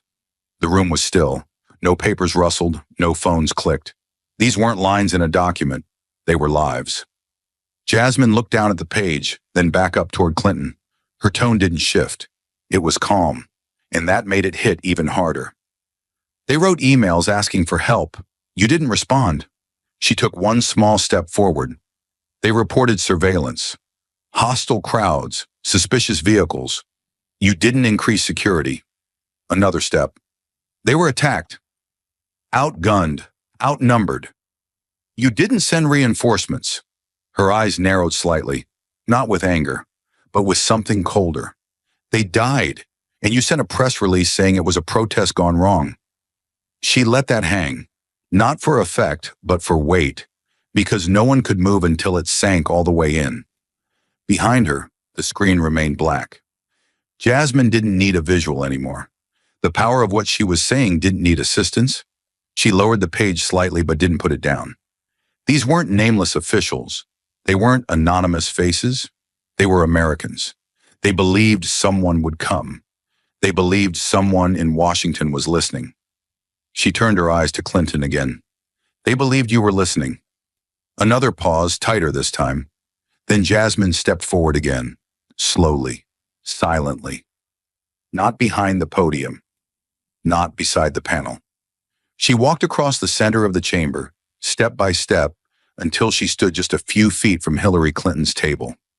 The tension in the room shifted, like watching two fault lines draw closer. Jasmine looked down at the paper in her hand one final time. Then she folded it in half, carefully, and placed it on the table between them. Then she said the quietest line of the day, and somehow it struck harder than all the rest. That night you went home and went to sleep. She took one final step forward. But they never woke up. The words didn't echo. They didn't need to. They just landed, heavily, perfectly, like a closing door. Jasmine didn't raise her voice. She didn't need to, because in that moment, truth wasn't something that needed to be shouted. It just needed to be heard. Jasmine stood still for a long second after placing the names of the dead on the table. Then she turned, slowly, deliberately, and faced the tribunal. She didn't raise her voice. She didn't need to. The silence that followed her last words had hollowed out the room, and now every ear leaned in. Not from curiosity, but gravity. Jasmine looked at each member of the panel, one by one, her voice calm but heavy with something deeper than outrage, something more dangerous, clarity. I want to remind this council what justice has looked like for ordinary Americans, she began. Her tone was even, but it carried the kind of stillness that comes before a storm. She reached for a single sheet of paper and held it in her left hand. One case summary printed on government letterhead. There was a Navy sailor named Christian Saucier, 22 years old. He took 6 photographs inside a nuclear submarine. He didn't leak them. He didn't sell them. He kept them for personal memory. 6 images, none shared. And for that, he was sentenced to 1 year in federal prison and lost his career, his clearance, and his future. She didn't look at the page again. She didn't have to. It was the law, she said softly, and it was enforced. She moved to the next page. Then there was Reality Winner, a low-level NSA contractor. She printed a single classified document. One. She sent it to the media. She didn't erase records. She didn't funnel money. She didn't invent narratives. One file, and she got 5 years and 3 months in federal prison. Jasmine turned her head slightly toward Clinton, but didn't address her directly. She broke the law, and she was punished. Now she stepped forward, not dramatically, but with the firm cadence of someone walking toward something she could no longer ignore. "But here," she said, motioning to the witness table, "we have a former Secretary of State who used a private server to conduct government business, who deleted 33,000 emails under subpoena, who accepted millions in donations from foreign governments through a foundation she controlled, who changed the public story about a terrorist attack for political protection." Breath. "And yet, she walks free." Jasmine didn't blink. Her voice didn't rise. But each word hit like a hammer to glass. There are no mugshots, no handcuffs, no prison sentences, just memoir deals, paid speeches, and silence. She turned to the panel now, eyes locked on them, voice growing colder, sharper. "If the law only applies to the powerless, then it is not law. It's theater. It's camouflage for privilege." A hush fell across the chamber. But this wasn't the hush of confusion or debate. This was the kind that settles over a room when people realize they've already seen the truth, and now it's too late to look away. Jasmine took another step toward the center. No notes now, no papers, just her voice filling the room like a rising tide. Because what this hearing has shown, what every citizen watching can now see, isn't just a failure of ethics. It's the failure of a system that punishes the weak and protects the powerful. A sailor goes to prison for photos. A contractor disappears for a single document. But a Secretary of State deletes thousands, rewrites reality, and walks away without a scratch. She paused, letting her words sink into the silence. And we wonder why trust is broken. Jasmine let that hang. Then her voice dropped. Lower, more direct. "You once asked a question, Madam Secretary. In the middle of a hearing, surrounded by cameras and committee members, you looked around and said, 'What difference at this point does it make?'" The room froze. Everyone remembered the quote. Everyone had heard it, but no one had ever answered it until now. Jasmine walked back toward the table where she had placed the names. Her fingers hovered above the folded paper. She didn't lift it. She just looked at it. And then she answered. "It makes every difference." Her voice was quiet, but every word was carved in steel. "To the families of Ambassador Keene, Sergeant Blaine, Officer Monroe, and Agent Diaz, who watch flag-draped coffins come home while you spun press releases, it makes every difference. To the men and women who follow protocol every day, knowing one mistake could destroy their lives, it makes every difference. To every parent who teaches their child that the rules apply to everyone, it makes every difference." Now she turned one final time, eyes steady, voice calm. "To every American who believed that truth mattered more than title, that service came before self, that the law was blind and not just selective, it makes every difference in the world." A long pause followed, then quietly, finally, "That's my answer to your question." Jasmine took one step back and let her arms rest at her sides. The panel didn't move. Clinton didn't speak. The gallery sat still, caught somewhere between shock and revelation. The final words didn't need volume. They had weight, because Jasmine wasn't just delivering an argument anymore. She was delivering the echo of accountability, and no one in the room could look away. Jasmine stood still, her arms relaxed at her sides, her eyes level. No defiance, no exhaustion, just the weight of truth finally set down after being carried too long. She had said all she came to say, no more, no less. The room was silent, but it wasn't a peaceful quiet. It was the kind that follows a shattering. No one moved. Not the panel, not the gallery, not the press lined along the walls. Even the air felt like it had stopped breathing.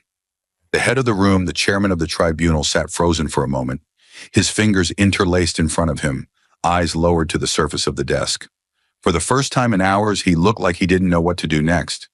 Then, with slow deliberation, he uncrossed his hands, reached for the small wooden gavel resting on a block of brass, and leaned into the microphone. His voice was softer than expected, but perfectly clear. This panel will recess for deliberation. A decision regarding procedural and prosecutorial recommendation will be rendered within 72 hours. Then the gavel came down.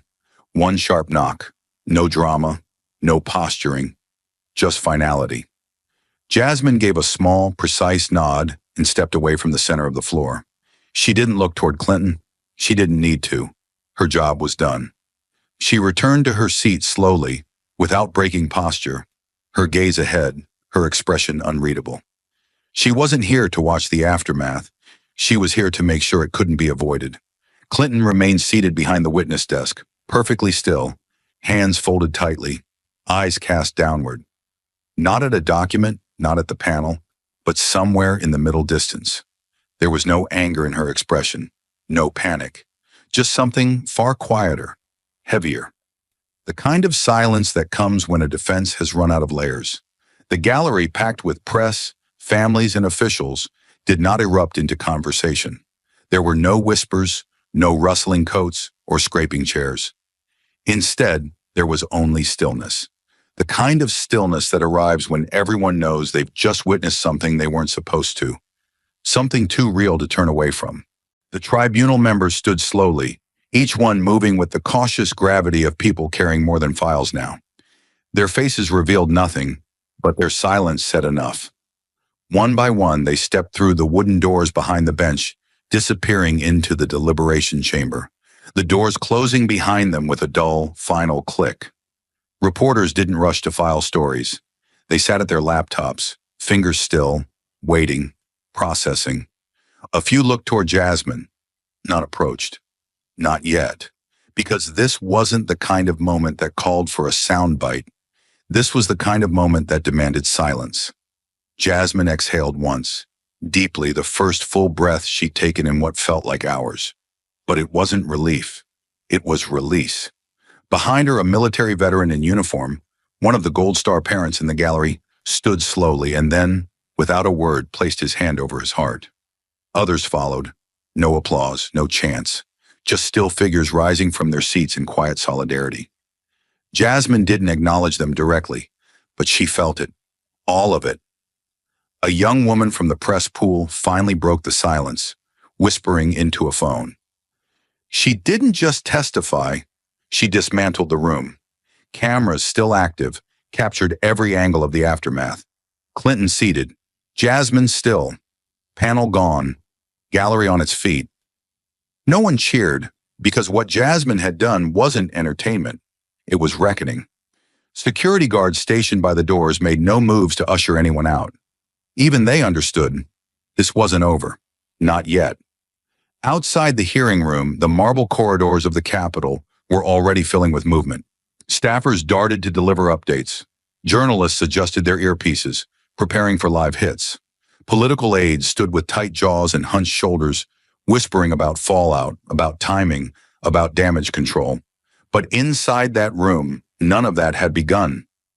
Because truth had just been spoken without filter, and the system wasn't used to absorbing truth all at once. Jasmine remained seated. Her folder lay closed in front of her. No pages left to turn, no words left to underline. Her posture didn't relax. She didn't check her phone. She didn't even sip water. She just sat quietly, eyes on the tribunal bench where the panel had disappeared. Her mind wasn't racing. It was steady, focused. She hadn't delivered that hearing for drama. She delivered it for the record, for history, for the families, especially for the families. Clinton eventually rose, wordlessly, guided by her legal counsel. She didn't speak to the press on her way out. She didn't wave. She didn't look back. Cameras followed her retreat, but no one ran after her. Her departure wasn't a newsworthy exit. It was just quiet. And somehow, that silence said everything. Within the hour, headlines began appearing across every platform. Crockett confronts Clinton, a political earthquake on Capitol Hill. Unanswered questions, undeniable facts. Justice has a voice. Jasmine Crockett's unrelenting testimony. Clips from the hearing surged across social media, not chopped up or rebranded, just raw footage. Jasmine's voice, clear and measured. delivering questions the nation had waited years to hear. The timeline, the names, the dossier, the donations, the quote, "That night you went home and slept. They never woke up." It echoed across millions of screens. By evening, panel members were sequestered, reviewing every file. Legal experts were already analyzing paths forward: perjury risk, obstruction potential, ethics violations, campaign finance fraud. The wheels, long frozen, had started to turn again, slowly but visibly. And Jasmine, she didn't go on television that night. She didn't sit for interviews. Instead, she returned to her office, tucked into a quiet corner of the Capitol complex. She hung the folded list of names, Keene, Blaine, Monroe, Diaz, on the wall behind her desk. Then she opened her laptop, pulled up the case index, and began reviewing procedures for civilian oversight hearings. Not because she had to, because she wasn't finished. Jasmine had never come to win a moment. She had come to break a silence, and now that silence was broken, not just in the hearing room, but across the country. Because when the powerful speak, the world watches. But when the truth speaks, and someone finally listens, the world begins to shift. The hearing chamber had gone dark. The tribunal recessed. Clinton exited quietly. Jasmine said nothing more. But outside those walls, something had begun. By the next morning, the footage of Jasmine Crockett's testimony had spread like wildfire, not because it was explosive, but because it was impossible to ignore. There was no dramatic music, no partisan commentary, just her voice, calm and relentless, asking the questions no one had dared to say aloud under oath, asking them plainly, answering them with evidence, delivering them without blinking. The networks tried to keep up, but the internet didn't wait. Her questioning was clipped, captioned, reposted. Millions watched, then tens of millions. Within 24 hours, the video of Jasmine reading the names of the 4 fallen Americans had surpassed every political broadcast that year. It wasn't the performance that caught people. It was the precision, the stillness, the way she stood with nothing but a folder in her hand and forced the most protected figure in American politics to sit through every unanswered truth. In a country exhausted by shouting heads and theatrical outrage, Jasmine's restraint was louder than any scream. Hashtags surged, but this time they weren't empty. So their names returned, not as a protest chant, but as a reminder. Keene, Blaine, Monroe, Diaz. Each name began trending on its own. Their families, once used as symbols in political ads and press briefings, now found something they had been denied for years: clarity. Jasmine didn't speak to the media. She didn't appear on panels. She didn't tweet, but her silence only amplified her message. Cable news anchors, left and right, sat with the footage for hours. Some tried to poke holes, others tried to pivot, but the panel's raw footage was impossible to spin. No interruptions, no edits. Just one woman with a steady voice, reading off classified timelines, verified payments, and sworn affidavits. Then the stories began to change. Veterans organizations, groups known for caution and neutrality, issued a rare joint statement. For too long, politics have buried the truth. What Jasmine Crockett did was not partisan. It was patriotic. Gold Star family spoke next, quietly, firmly. "She didn't exploit our pain," one father said during a local interview. "She honored it.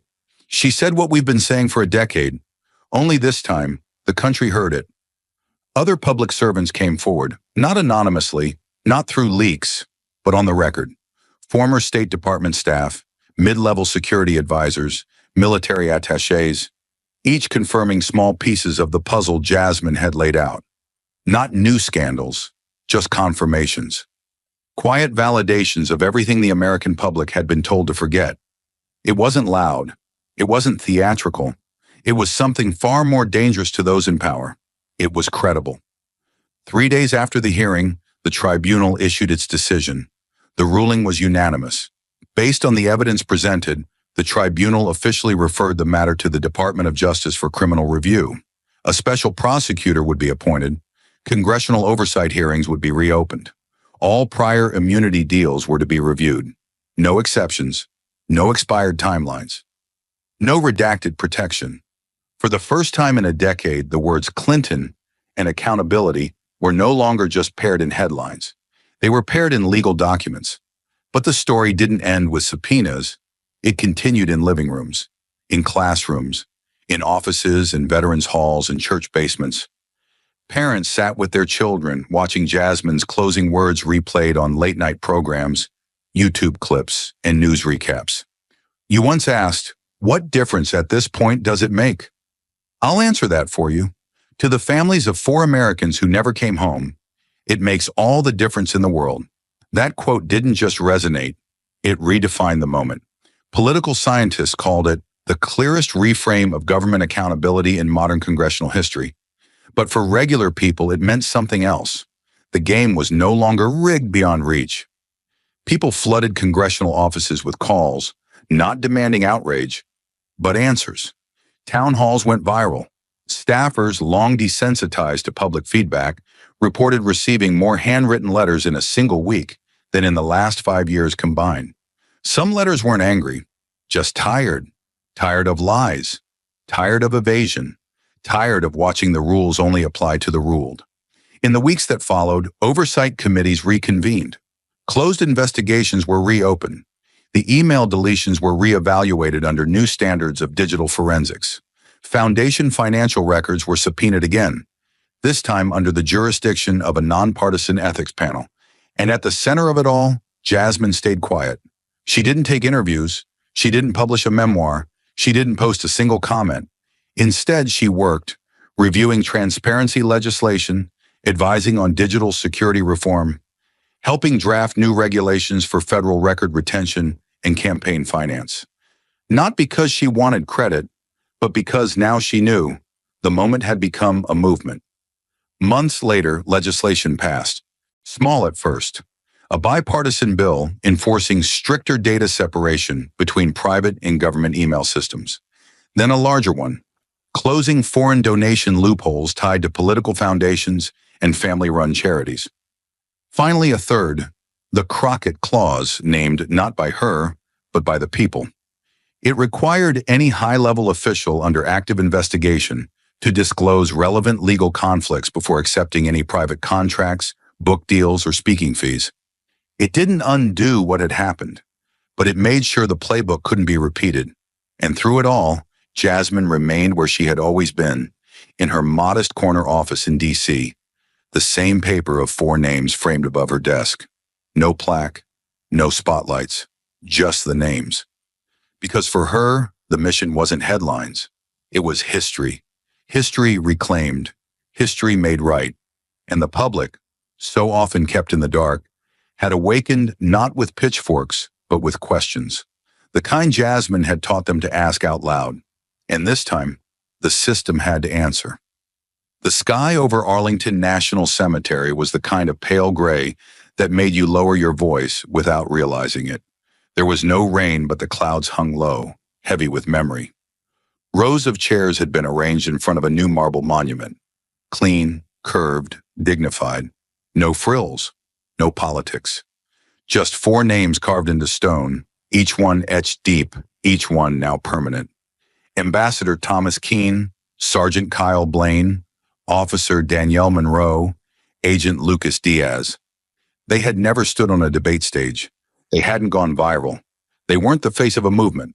But today, for the first time since they were taken, their names weren't buried in footnotes, lost in talking points, or trapped behind government redactions.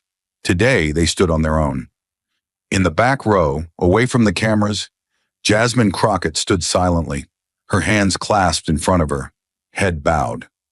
She wasn't here for attention. She wasn't even listed as an invited speaker. She had asked that her name not appear in the program. She didn't want the moment to be about her. She just wanted to be present. The family sat in the front, dressed simply. No flags, no banners, just love. Raw, unwavering, and long overdue. A bugler played a single, haunting note. It was followed by a brief speech from the Secretary of Defense. Measured, somber, but sincere. Then a mother stepped forward. She didn't read from a paper. She didn't cry. She simply looked at the crowd, then toward the monument and said, "They didn't ask for fame. They asked for help. And when they didn't get it, someone else finally made sure the truth did. She turned and nodded. Not to the crowd, not to the officials, but to Jasmine. Jasmine didn't respond with a wave. She just lowered her head slightly in respect. That was enough. In the years since the hearing, the nation had not forgotten. Justice wasn't fast. It never is. But it had moved. The federal review launched by the tribunal had led to the declassification of nearly 1,000 pages of previously sealed documents. Several former officials were brought in for questioning under oath. One top aide pleaded guilty to obstruction. 2 others were referred for ethics violations. The Department of State rewrote its internal security protocol. For the first time, a clear firewall was placed between private donations and foreign policy planning. No one went to prison. No one was paraded in handcuffs. But the rules changed, and that was the point. Jasmine had never promised revenge. She had promised accountability. And what followed wasn't retribution, it was reform. The ripple effects stretched far, across party lines, across agencies, across generations. Civics teachers began using excerpts from her testimony in classrooms, showing students what it meant to question power without turning it into performance. Law schools held panels titled Crockett versus Silence, How One Hearing Redefined Oversight. She declined most of the invitations, but the message spread anyway. Transparency legislation passed in 3 states. Local versions of federal reforms Jasmine helped inspire. Whistleblower protections were strengthened. A new Office of Record Integrity was created under the Government Accountability Office, ensuring that future communications, classified or not, couldn't be wiped away with a keystroke. The political class, even in its cynicism, took notice. You could no longer dodge responsibility with charm. Not after Jasmine. Not after the hearing that exposed just how fragile truth had become. In the months following the dedication ceremony, Jasmine quietly returned to her work. She declined TV contracts, refused offers for book deals, even the lucrative ones. Her name was floated as a candidate for higher office, but she gave the same answer every time. I don't need a bigger platform. I need a stronger system. Her office remained modest. Same desk, same view, same coffee mug with the words, serve, don't perform. On the wall behind her, one thing had changed. A framed photo of the new memorial in Arlington. Below it, a quote. Not from a founding father, not from a textbook. It was her own. If the law only applies to the powerless, it is not law. It is power in disguise. People came and went. Staff rotated in and out. But that quote stayed, because it wasn't just a warning. It was a promise. Years later, when the dust of politics had long since settled and new scandals chased new headlines, there was still something about that moment, that hearing, that stayed in the nation's bloodstream. It wasn't just about Clinton. It wasn't even about Benghazi. It was about finally drawing a line, not with rage, but with reason, not with noise, but with truth. And at the center of it all was a lawyer with no agenda, no spotlight, and no hesitation. Just a folder of facts, a voice of steel, and the clarity to say what needed to be said. The legacy she left behind wasn't a monument or a movement. It was something rarer, a reminder. That courage doesn't always roar. Sometimes it stands still at a table, locks eyes with power, and says the one thing that cannot be spun, cannot be buried, cannot be denied. You knew. And in that stillness, the country remembered what justice was supposed to feel like. Not loud, just real. Thank you for watching until this moment and for standing with us on this journey for justice. Your support means everything. Like, subscribe, and turn on notifications so you never miss what's next. And we'd love to hear your thoughts. Leave a comment below and let us know what moved you most in this story. Together, our voices make a difference.